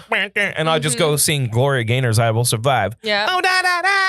I will survive. And then I just do the whole thing. And the insane amount of times that I've dressed in drag in radio's past, it's kind of wild. I Like, made you both goth mommies. That was like kind of I've ran in heels. yeah. The first time, dude, it's funny. The first time I did anything with our old station, this is 14 years ago. This is right when I started dating Sarah, probably about 3 months afterwards. And I just came and I was interning at the time because I had recently gotten canned from the place that we were at before. It's kind of like a retaliatory firing, really. And I got picked up by Skip, shout out Skip. And she was like, well, come and just do this bit. It was me and another guy. And she called it was during the time of the fair. The fair was going around. She called it the whores race. Oh, I thought we were going to find out who's fairest of them all. No, it was a whores race. So me and this other guy, we got dressed in full drag, went out to G Street, and there's still a picture to today. I don't know if I can find it of me dressed in like full. And this is back when I was like pretty thin. It was like 160 pounds or something like that. Of me in full drag. Sarah had came in and done our makeup. Okay. Goes out, tapes it as I'm running. I won. As I'm running in heels that are like this big. Yeah. It's wild. Yeah. Dressing in drag has just been a thing that I've done many times, not because I'm a drag queen, but because of the shock factor. Love. Well, and like it doesn't bother me at all. Yeah, and but people that get bothered, I find it so weird. Oh, dude, people that are bothered are probably gay. They're gay. Like, Totally. dude, I can't express this enough. It is you wear your insecurity and your weakness by getting mad at people that are just living their life. If that bothered, if you are bothered so much by people just living their life, then that says more about you than them. Like, and I get it. There'll be like people that use the craziest weird shitheads that say crazy, stupid, weird stuff and be like, why would you support this? Blah, blah, blah. Like, I get it. But dude, there is crazy people everywhere. You don't think I can go to somewhere on your side and find some fucking psycho saying some kooky ass shit that doesn't represent the whole movement or people in any way? There's going to be psycho people everywhere where you find them. Yep. I just, I don't, the propaganda behind it, it just, it makes no sense to me that people fall for it so bad. And again, young men right now getting looped into this. So perfect example is, I think some dude either called out or was like, he was just, what's it called when you stitching? Yeah, you stitch a video. Dash Rendar, who is a beautiful, chiseled, masculine man, 3 boys, beautiful wife, successful dude, big following, right? Did a whole video in a dress because he was like, yeah, dude, this does not make me not masculine. Like you're a bitch. Yeah. Like A little cringe. Like people that get like on those and you look at the YouTube comments, the fucking Twitter comments. I'm just like, what the fuck is wrong with people? Why are people getting so got by all this? Yeah. I don't understand. I don't get what it is. So sorry, No, Jess, go you ahead. go. No, it's just like what I've noticed with Twitter lately, and I go on just because I want to see what's going on in sports. It's a great place for breaking news stuff when it comes to it. And then like the shows I watch, I'll get like fans complain. Yeah. Like this season of Survivor especially has had a lot of complaints. And About what? The season's a dud. Is it? The season's such a dud. Well, I want to get to that next, but continue. Yeah, but I mean, like, when you're in your community and only in that community, that's all you know. So then when you see maybe, and like, this could be for somebody who maybe leans a little more liberal and all you see is liberal stuff. And then I know where you see like a Republican thing and you're like, what the bleep is that? You know, or vice versa. Or maybe you see something weird happen on Survivor and all you know is deal or no deal. And you're like, what the hell? Yeah. When people are introduced to something new and foreign, most of the time people respond negatively. That's just how it is because you aren't familiar with it. So you feel like it's almost an attack on you. So you get defensive, which I don't get. I mean, we're taught. I mean, I was taught. You were taught. I'm sure you were taught. Arms wide open, like we're Creed, baby. Right. So, I mean, I just don't get how people get so defensive and get so... I'll tell you why. The people get so defensive because there has been, and it's funny, the people talking about PSYOPs are the ultimate victims of PSYOPs. Okay? The people that are like, this is a PSYOP. This is a PSYOP. Are the ones that are actually getting got by public manipulation from media, from new media, from legacy media. And yes, this may be uncomfortable for you, but all of them are legacy media. ABC, NBC, CNN, Fox News. These are legacy, old, major corporation media that are manipulating their viewers, okay? And you're getting got by it, dude.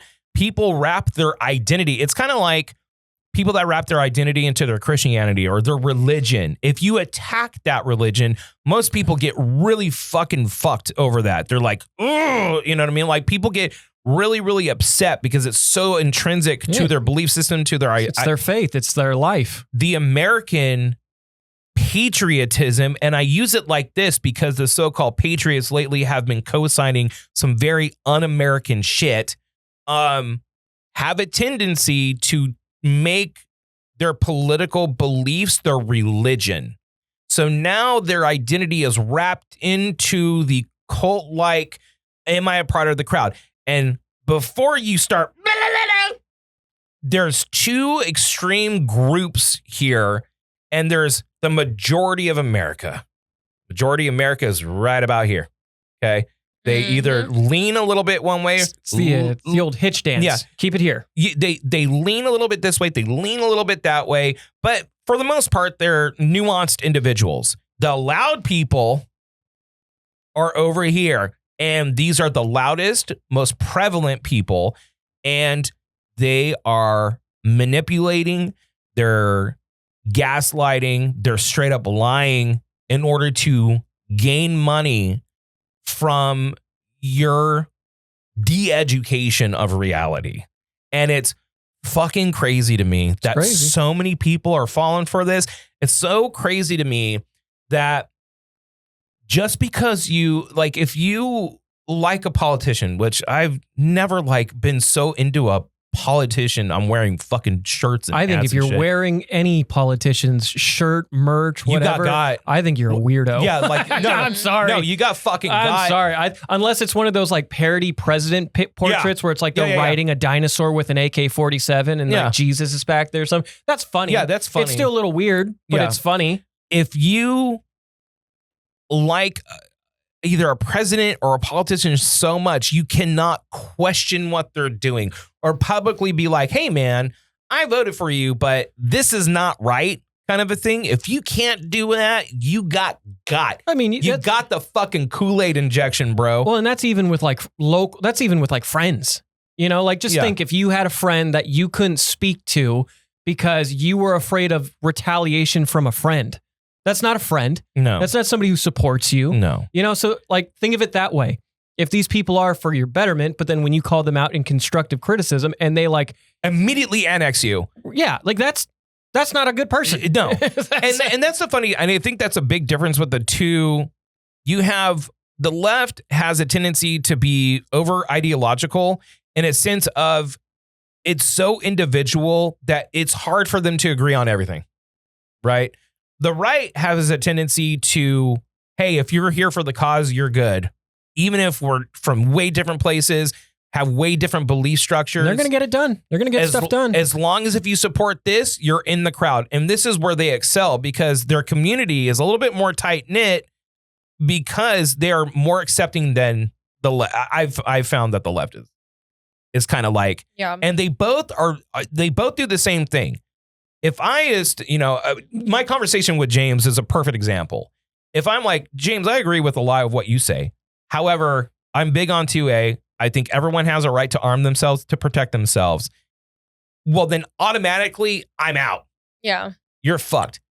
If you're on the right and you're like, hey, man, I'm all about being a conservative, but I don't think like ignoring the Supreme Court and ignoring due process is right. If you just say that, you're liberal cuck fuck, you're woke, you're this, you will immediately get fucking kicked out because you said something that is in any way contradictory to what's being put out there.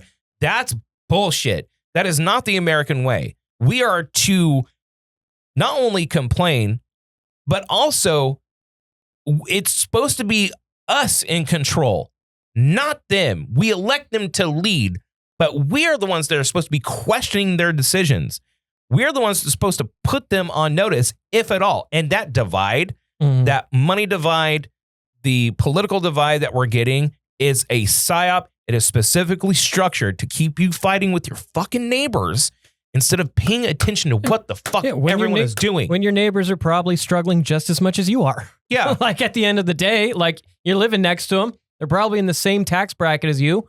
We're all struggling. Everyone is. Everyone is. So, I mean, I'd rather help the people around me in like our country, than just have a couple of people be super well off and we're boned. Yeah. Well, and that divide, that rich and poor and middle class divide is getting bigger and bigger and bigger. Yeah. This is why instead of focusing so much, and I heard someone talk about this, they did like a video essay on it. I was like, this is actually pretty brilliant. Instead of focusing on who's the president, and yes, the president wields a lot of power and there's a lot of crazy shit going on right now. He's a big figurehead and everything. I get it. You should be more concerned with local politics. Be concerned with your local community. If you are in a conservative bubble, then you have to work within that. Primary the people that you want. Like if you're a conservative bubble, that's fine. If you're a liberal bubble, that's fine. But you should focus a lot on what's happening locally, because if you focus more on your local politics and for your own beliefs, that will grow outward. Well, that and you might actually see results you can see. Yes. And I think that's what a lot of people for your want. own community, Because nothing's worse than like complaining about a pothole for 10 years. And then you're just like, our presidents, man. Yeah. And I'm saying presidents. I'm not saying one in particular. I hate that we have to qualify. See, that's the problem. We have to qualify. If I'm saying anything, while either Trump or Biden is president, I have to be like, well, I don't really like either of these guys. But no, I think because people will lose their fucking shit, dude. People just lose their shit over nothing. I think you're right, though. Like, if you want to see things change locally, you have to be a part of the local community. And that's just how anything works, You got to start from the ground up. And honestly, you'll probably see better results for your community if you work within the community. Now, that's not to say that there's not some really substantial economic things that I understand the reasoning, but I don't know if it's going to go the way that they're planning. That's my concern. I was talking to someone the other day, said it's this is a long game. I'm like, yeah, in theory, yes. I don't know if it's going to work, right? There's a lot of economic things that are happening right now that is like way crazy, like global recession crazy. Empty shelves crazy. Like these are real things. These are not fake things. This isn't like fake news. And as this is happening, to see a glazing session for our president by his cabinet was just the weirdest dystopian thing I think I've ever seen. Just almost like looks like people have guns to their backs, like talking about second coming of Christ. I'm all for getting compliments from the homies, but I mean, like at some point, my thing is like at some point, don't you feel like you can't trust them anymore? Yeah. Like when they're over nice, like Jess, when somebody's over nice to you, don't you like, what are you doing? Yeah. Aren't you like, you're up to something? Dude, I complimented you guys yesterday and said I love you all. And everyone's like, what the fuck's wrong with you? You're never like that, though. You are a bit of a schemer, too. You are never like You that. are a bit of a schemer. You normally are like, F off, you're all stupid, and I hate you. But I say that like lovingly, but it's so absurd. When Drew says something nice to you, it's because he's trying to scheme something up. I am not. And why would you say that? And I don't mean it as a bad thing. Like you're like, when Drew's really nice, it's because he wants to pitch us something. No. Yeah. No. Yeah. That's not true. No, I think that's I was just nice yesterday just to be nice. To tell all you guys that I love you. Speaking of nice, Colleen's in Universal and she's getting me something. Isn't that nice? I thought she's getting us all something. Oh, well, whatever. I mean, I'm getting something. Anyways, so no more politics talk, but just know that guys, this is my biggest suggestion to you. Be nuanced. Don't just join a crowd because think objectively about things and just think, really, is this right? Right? Like, is this right? That's it. Just do the right thing. Don't jump on board and say, fuck all of our laws just because you like the president. Like, you can like the president, but also be like, I don't know if that's right or not. And that's fair. You should be able to say that without getting kicked out of your fucking friend group because you're a cook shithead. You should be able to be like, no, that's not. Yeah, it should be for getting so embarrassed by that gorilla. look at Tommy over there getting thrown around like an idiot. Ooh. Oh, by the way, I want to point this out. This is from Tosh. Shout out Tosh. Yeah, let me go ahead and put that up What there. is it? It's a Chainsaw Man. It's very cool. It's very and well done. and it lights up. Whoa. Ooh, Right? fancy. But, You been reading any of it? Not lately. No, I'm letting it stack up a little bit. I've been- I'm not as big of a fan as the second run. I don't know. I'm weekly with it. It's insane. There's only one word to describe Chainsaw Man, and it's insanity. Yeah, but I mean, like, does it live up to the first run? Like, the first one was so good. No, I love Chainsaw Man. I think it's awesome. But I mean, the second part of it, or I guess you could say, like, it's not the prologue anymore. I don't know, however he's doing it, Yeah. Fujimoto-san.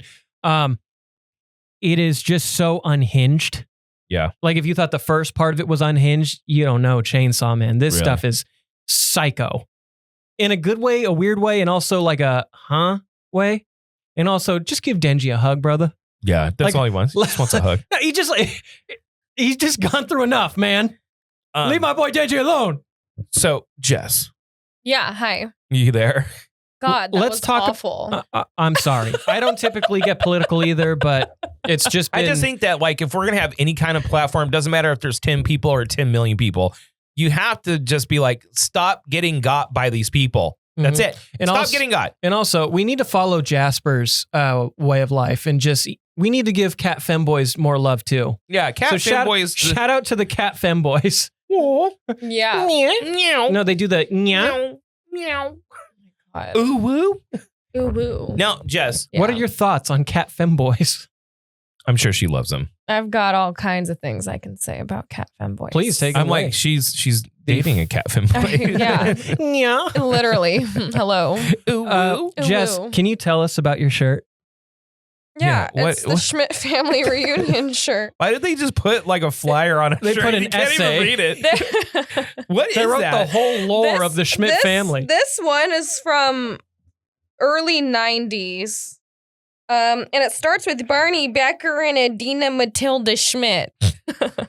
It's like 6 names for one person. I That's know, insane. dude. I had a family reunion once in Chicago, and ours had like this cool design and everything. It was like You guys at got a camp. shirts? Yeah, of course we did. We're white. White Okay. people do weird White things. people do I don't family think shirts. I've ever been to a family reunion. Consider yourself blessed. We have Well, not didn't- reunions. Well, and I don't mean to like pry, but didn't like your Oklahoma family like 86 you guys? no. Like didn't you guys like have a weird split? No. Okay, so I don't mean to pry. no. I'm going to pry a little bit. Both of my families originate from Oklahoma, but like they went through. Our ancestors went through like the Dust Bowl. Yeah. and you know they came here to work. So like a lot of my family, Yeah, grapes of wrath, baby. Yeah. a lot of my family came through during that time, and you know were settled in California since like the 1800s, right? So, or late 1800s, I should say. My mom had family, aunts, uncles, mom, and dad lived in Oklahoma. My dad's family had been even though they originated from Oklahoma, they've been in California for probably like 100 years. So, it's weird because I remember going there and clearly not the way I want to live. Right. Mhm. And they had a nice house. They were very hospitable, but the fucking cows and farms and shit. And I know there's a lot of ag around here that just is like hell to me. Yeah. It's not appealing to me. I know it's appealing to some people, not to me. I mean, we just talked about it last week, Yeah. living on the land. Yeah, and I understand the appeal, but that is absolute hell to me. So when we left, because we were there for like a week, the thing is that my mom's dad, and I never really knew him. I knew my mom's mom more, even though she passed away when I was about 10 or 11 years old. There was one time I met him and he said one sentence to me. You want some beans? That's it. I know nothing about him. I don't know. Apparently he was kind of an asshole to my mom and her sisters. So I don't know really anything about him. My mom loved her mom, you know, but it's not that we got 86, is that like we are so far removed. Right, from each other's lives. Yeah. The only thing that's bled through as far as my Oklahoma roots is our love of cornbread and beans. So, I mean, I think That's everybody it. loves beans and cornbread. I love You'd be beans and- surprised. I love beans and cornbread. Beans and cornbread is some good shit, Oh, too. it's so good. It's so good. It's like starch Jess, and starch. Yeah, Jess, it'd probably help you go. Probably have you go poop it. No, not the cornbread will back me up. Would it? Mhm. Bread? Mhm. Cornbread?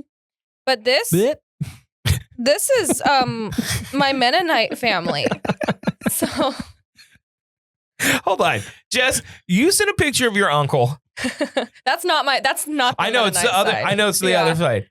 But can you explain that real quick? Okay. Like he's wearing what was it? A Star Wars He's Christmas wearing, sweater? I think it's a Nightmare Before. No, it is Star Wars. It's Yeah. a Star Wars Christmas sweater, and then you know how we have our wiener hats. He had Yeah. one, Okay. and it said, and not he got it on his own. Like I didn't bring that to him. It's like, you got one too? Yeah, and it was it's not a party till the wieners come out, and I look at him. Mind you, he's a little out of his mind. I don't really know if he knew what he had put on that day, and I was like, your hat. And he was all, what? And I'm like, I love it. And he was like, okay. Like, Wait. So wait, is he like, how old is he? 80. He's 80. But he's in her. So, Say it. okay. Say So my mom's side of the family, I know a couple are very supportive of me. Love. They listen. Shout out. Shout out. Yeah. I'm sensing They- a big hairy butt coming. Yeah, big old butt. Aside from them, I don't love coming around, to be honest, because it's just it's too much for me. But this particular uncle, I haven't seen him in a while. But he had a brain injury when I was probably 10. Okay. Like a bad brain injury? What were you? No, when you're going when higher. you're bringing it up. Oh. You were bringing it up. So- So like he fell on his head. Like pretty he, bad. Like he used to work, I think at Save Mart, and he was doing the stock. Could be wrong, something like that. But he was on a ladder and fell on his head, and he's like forever changed from that. No. That's gut-wrenching. So Yeah. terrifying. Yeah, but dude. he's been this way for like 20 years. He's living his best brain injury life. Yeah. You can just say his best life. That's a shirt, bro. But Living my best brain injury life. But- Just let everyone know up front. Does he make them at night? so Danny, where you get that Where'd cheese, you get that cheese, Danny? he was like, oh, so he didn't really recognize me at first. Also, I have pink hair. I Yeah. didn't have Change that your hair last a time. lot, Yeah. yeah. And so he goes, hi, where's your husband? So that's how long it's been since I've Okay. seen him. Yeah. And I'm like, oh, no longer. Yeah. He's all, that's cool. He goes, well, how old are you now? 37? Then I was like devastated. I was like, 37? You've aged I so know. rapidly. Yeah, I but they're was so like- old that like anyone under the age of 40, they're just assuming is 40. Yeah. You know what I mean? Yeah. Because they can't gauge what the kids look like these days. Yeah. Right? Yeah. You really can't though. You can't. Like somebody at work, I was working a party of like 12 or 14. They were like, I mean, like, are you even allowed to serve alcohol? I was like, guys, thank you. I'm 31 though. Yeah. But I'm a full grown man. I'm a grown you're adult. It's almost someone's birthday. Yeah, I'm almost 32. I mean, 32. It's almost But my someone's birthday doesn't matter this year because Lady Jam's turning 30. And I naturally, for her birthday, put a national holiday Isn't on it. her birthday right before yours? No, hers is, so I'm the 18th. She's the 23rd. Okay, so you're right Yeah, before. so we're like Yeah. right in that realm. And that's why he's going to Maui. By the way, in a couple weeks, we may not have an episode for 1 week because of one over here. You guys can still do the show. I know you'll like numbers will plummet without me. I know. But, I mean, Elliott, but I mean, like, without Elliott, what are what's we the gonna- point? You know what I mean? well, no, you should just as long as the problem. Well, actually, if it's like today, it'll probably be like 8 in the morning, and I can actually just it would be you could funny. FaceTime me. Hold on. It would be funny if we got him in on FaceTime and be like, all right, he's going to join us for the podcast. And he's just sipping on booze in front of a beach. And he's like, fuck you guys. I'm fine. you guys. He's just taking naps. So wait, do you get a lot of judgment from your family? Yeah. Like, do they judge a lot? Yeah. Yeah, just because of the way you look or how you're a divorcee and shit. They're like, well, no, honey, I love you, but you're going to hell though. Like, so that's more so from my my dad's family. And I shouldn't say that they like tell me I'm going to hell, but it's very much like, oh my gosh. Is it implied? It's just like, honey, you're going to get such a good tan.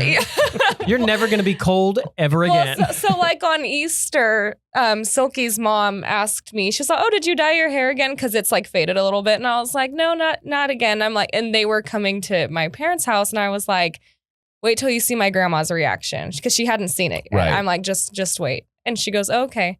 Conveniently, my grandma walks by me, like as I'm standing next to her. And she's like, oh, your hair. And she's like devastated by it. And I'm like, I could be into such worse things.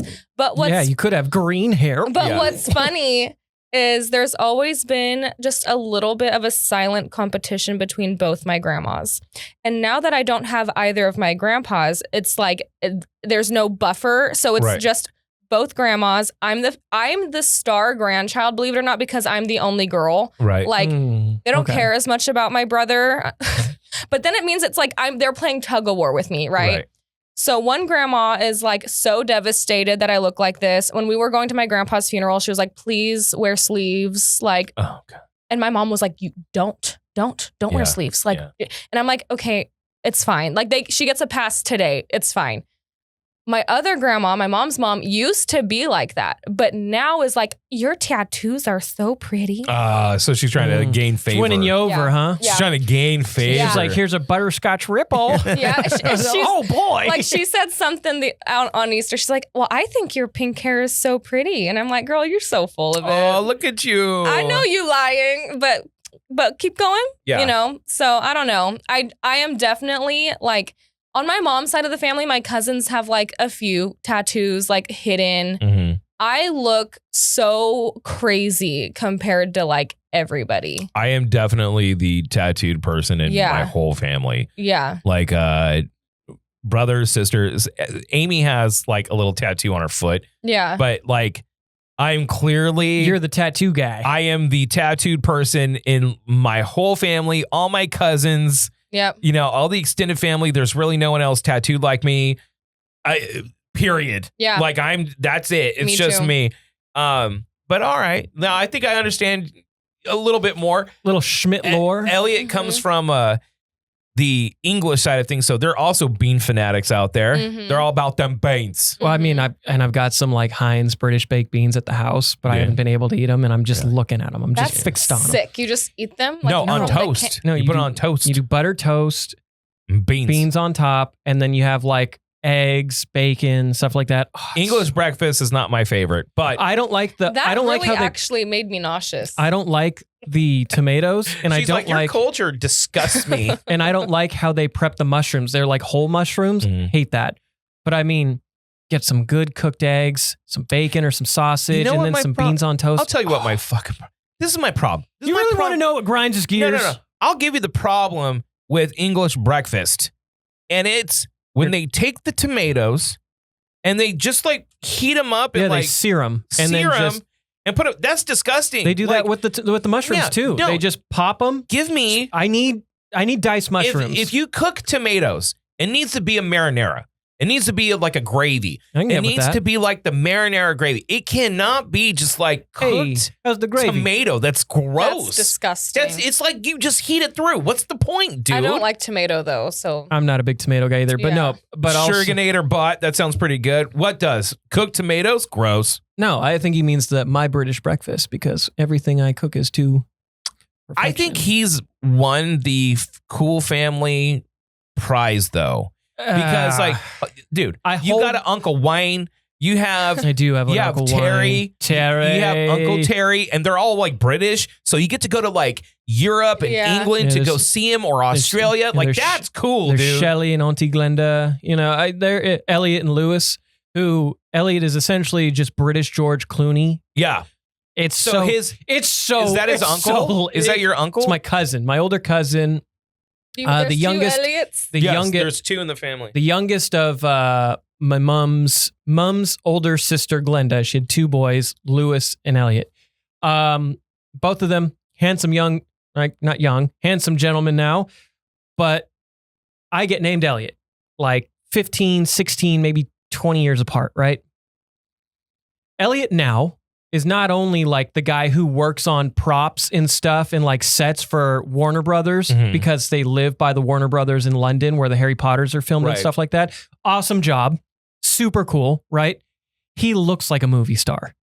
He looks like George Clooney without the salt and pepper. And I don't mean like new George Clooney where he dyed his hair black and it looks terrible. Yeah. I mean like just natural salt and Is there pepper. a picture of this? Don't worry about it. I'm worried about it. And like I don't want to see confirmation of that at all. And so like I go, last time I was there, it was Thanksgiving about 4 years ago, maybe 5 years ago. And I feel like I'm looking nice. This was, and Martin and Amber, whatever. And then we see him and it's cold as dirt. It's November. Right. Just wearing a black t-shirt and some jeans. And he's like, oh, hey, long time no see, bruv. And gives me like the most British, like dap up and hug. And I'm like, I hate this. I want to go back home. They are cool. Like, if you're British and you say bruv and stuff and you're like an attractive dude, like you're cool. It ain't that you kind of would movie. slay here. It ain't that kind of movie, bruv. I slay. What do you think is the most successful accent? Oh, Like I would say a British accent gives you like points right off the bat. like you could successful, like with women. No. Hold Yeah, on. I got it. The British accent gives you marks of believability, even if you're a complete moron. Like if you are speaking proper, you speak in the Kings, right? You are right off the bat assumed to be smart. Right off the bat. They always say like a French accent is the most romantic accent. Or like It's romantic, but I wouldn't. I don't like it. What, the French accent? I just- Jessica,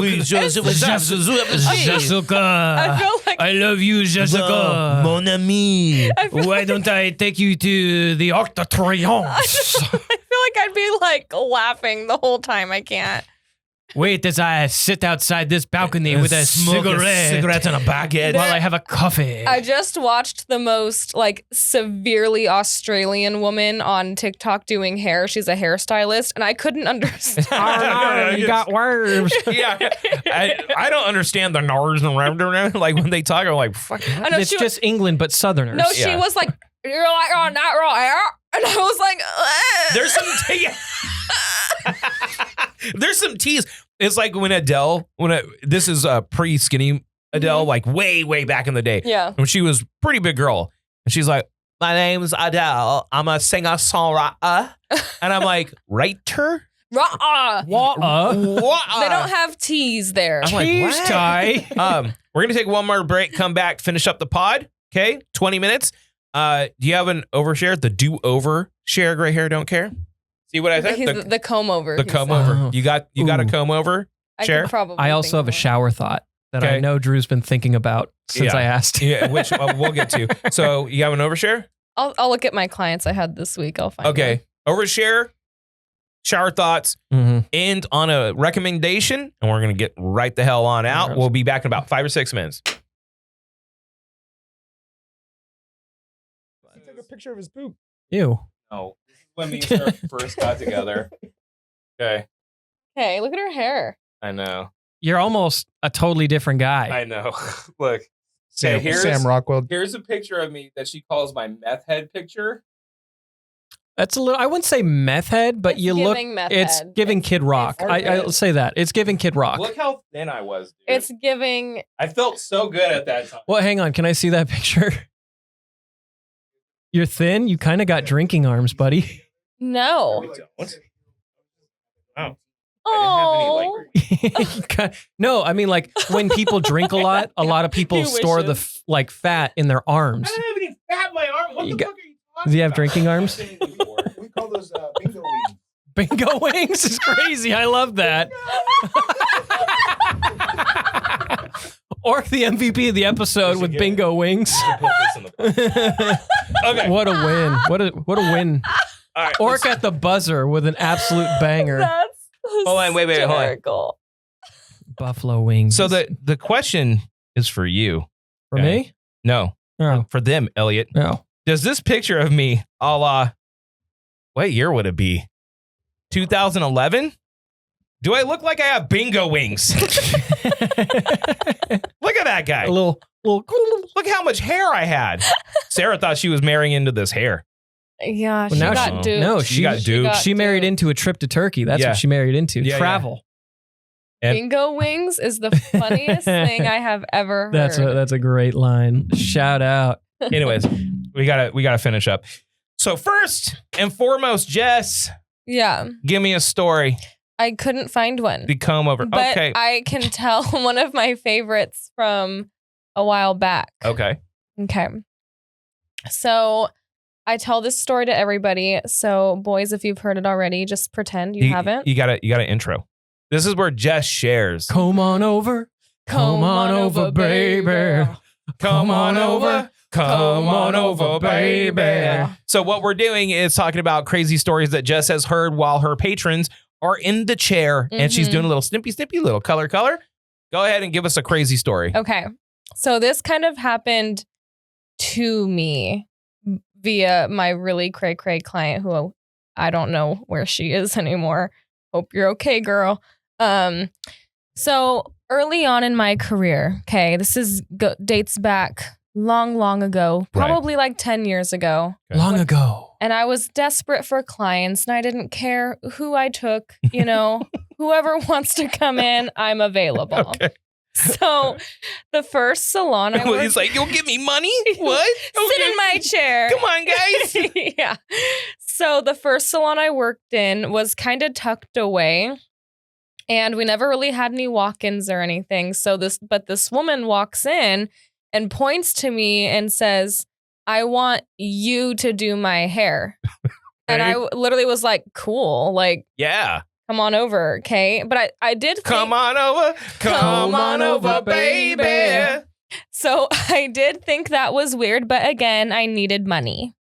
Because I was cray and immediately went into renting a booth. I didn't do like hourly. I was like, Instagram will help me build my clients. It's Right. fine. And it did. So holla. Hello. But this woman comes in and sits down. And we're talking or whatever. And I introduced myself. I was like, hi, I'm Jess, you know, da. She goes, yeah, I know. And I go, okay. I go, what's your name? She goes, that's not important. I still do not know her name. Right there. Feels like a trap. I would have stopped Okay. right there. Mind you, she walked in with a really big man. And I'm talking like, you know, in the movies when a woman has a bodyguard and he's huge, And his That's name is what- Tiny. Yeah. or like Paolo, or like, you know, Yeah. that's what it was. Like, it was like, it seemed unreal to me.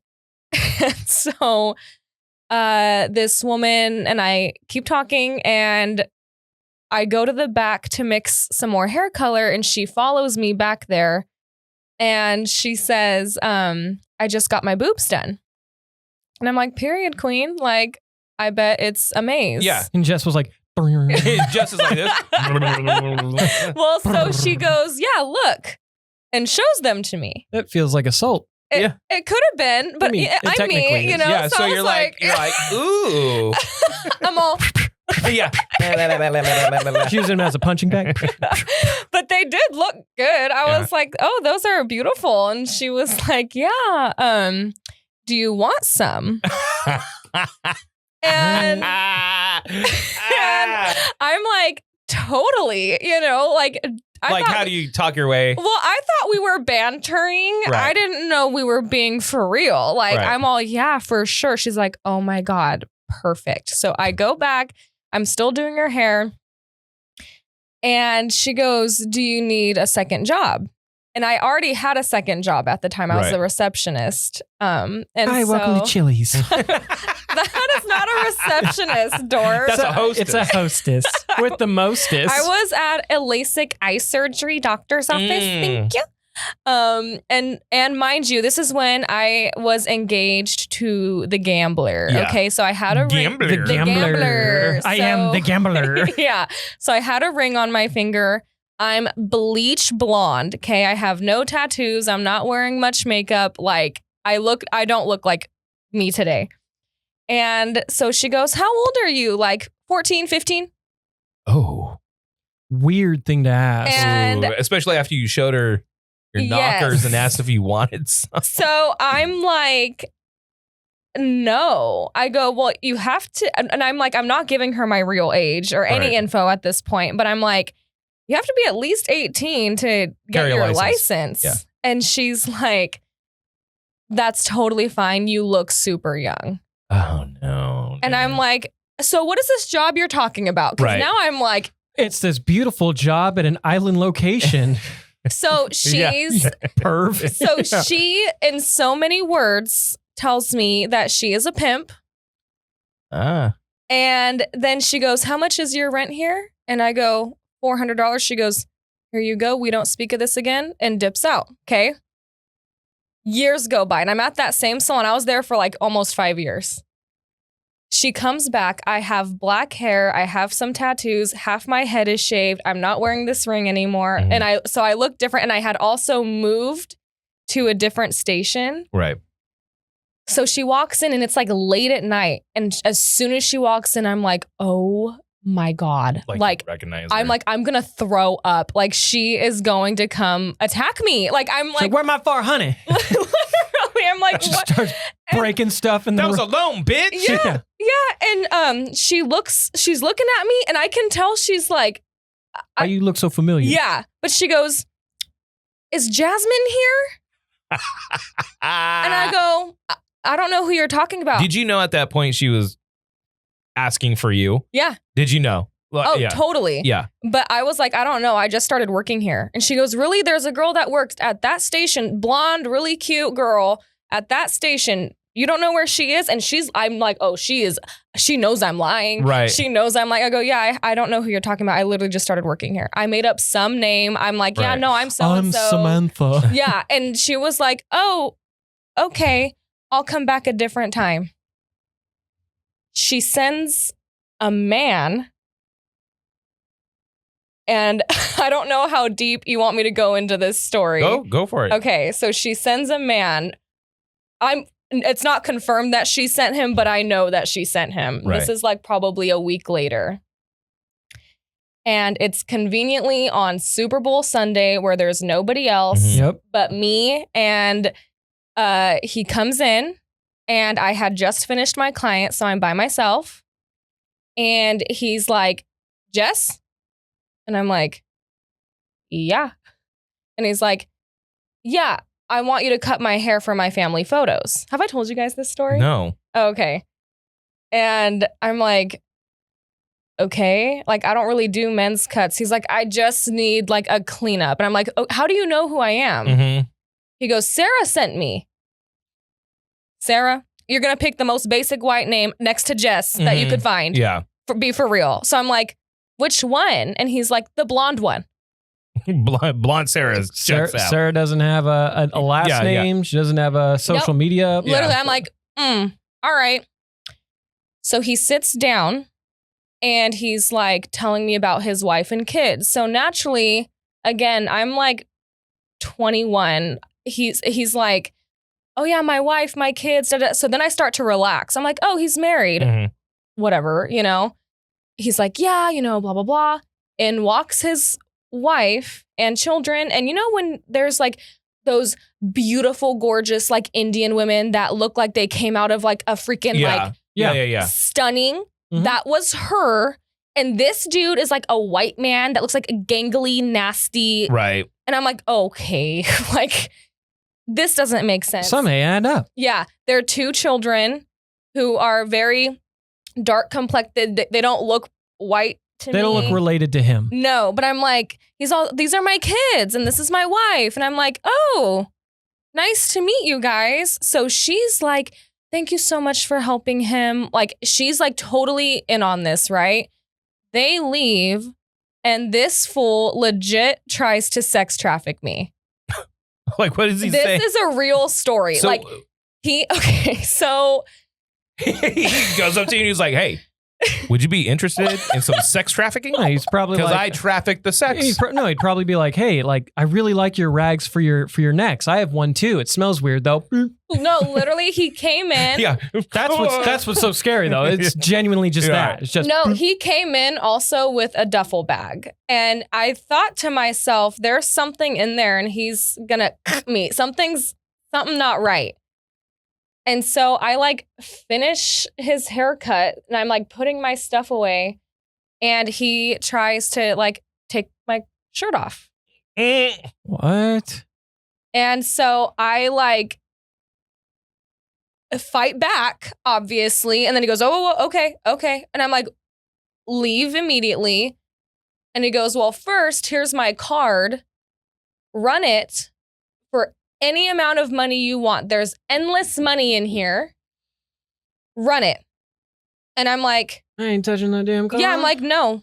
I go, I don't want. You're better than me. I would have been like $4,000. Well, here's the thing. No, because then they come back, man. Here's the then thing. they come back expecting. So I spoke to a cop and he was like, you should have ran it because I did not know this guy's name. I didn't know anything. I mean, granted, this card could have been some BS card. It's like stolen. Yeah, but like he's like, that would be one thing that we probably could have like tried to track him with. Got it. Because they were like, does he have any tattoos? And I was like, yes. And the cop was like, and what were they? And I'm like, it's like I couldn't even like think of it.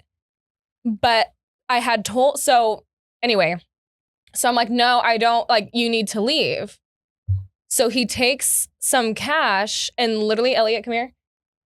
I'm gonna borrow you. He does this to my my neckline and shoves money down my shirt. And I'm like, so I take it and I throw it back and I'm out. Yeah. You just I'm out. dipped. Yeah, I'm out. Gotta go.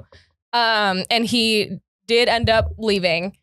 But when I talked to the cop, I was like, the only thing I can tell you is that this man has like the most gorgeous wife.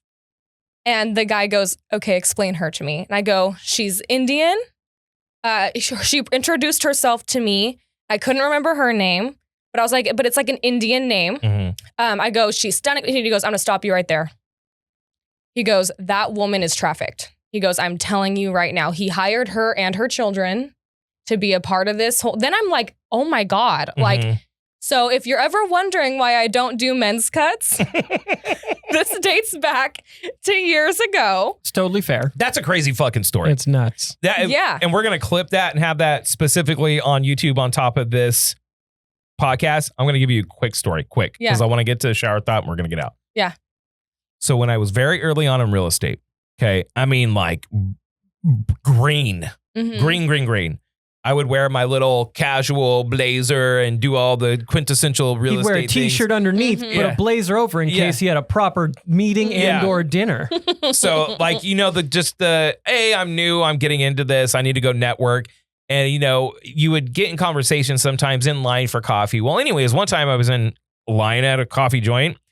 It was actually at Starbucks on Ashland. Okay. And I was just getting coffee leaving. And me and this guy, out of nowhere, just start yucking it up, you know, casually made a joke, something like that. Buds. He's like, well, what do you do? And I'm like, well, you know, I'm brand new to real estate, just got into it, you know, have no deals right now, but I'm just trying to, you know, build my the validity. I told him like, I'm also a radio disc jockey. So I'm trying to like show people I know what I'm doing, blah, blah, blah, blah, blah. He's like, hey, you know what? I have kind of something that's like legit if you're interested. And I'm like, oh, like a house? He's like, kind of. He's like, here, let me go ahead and give you my card. Okay.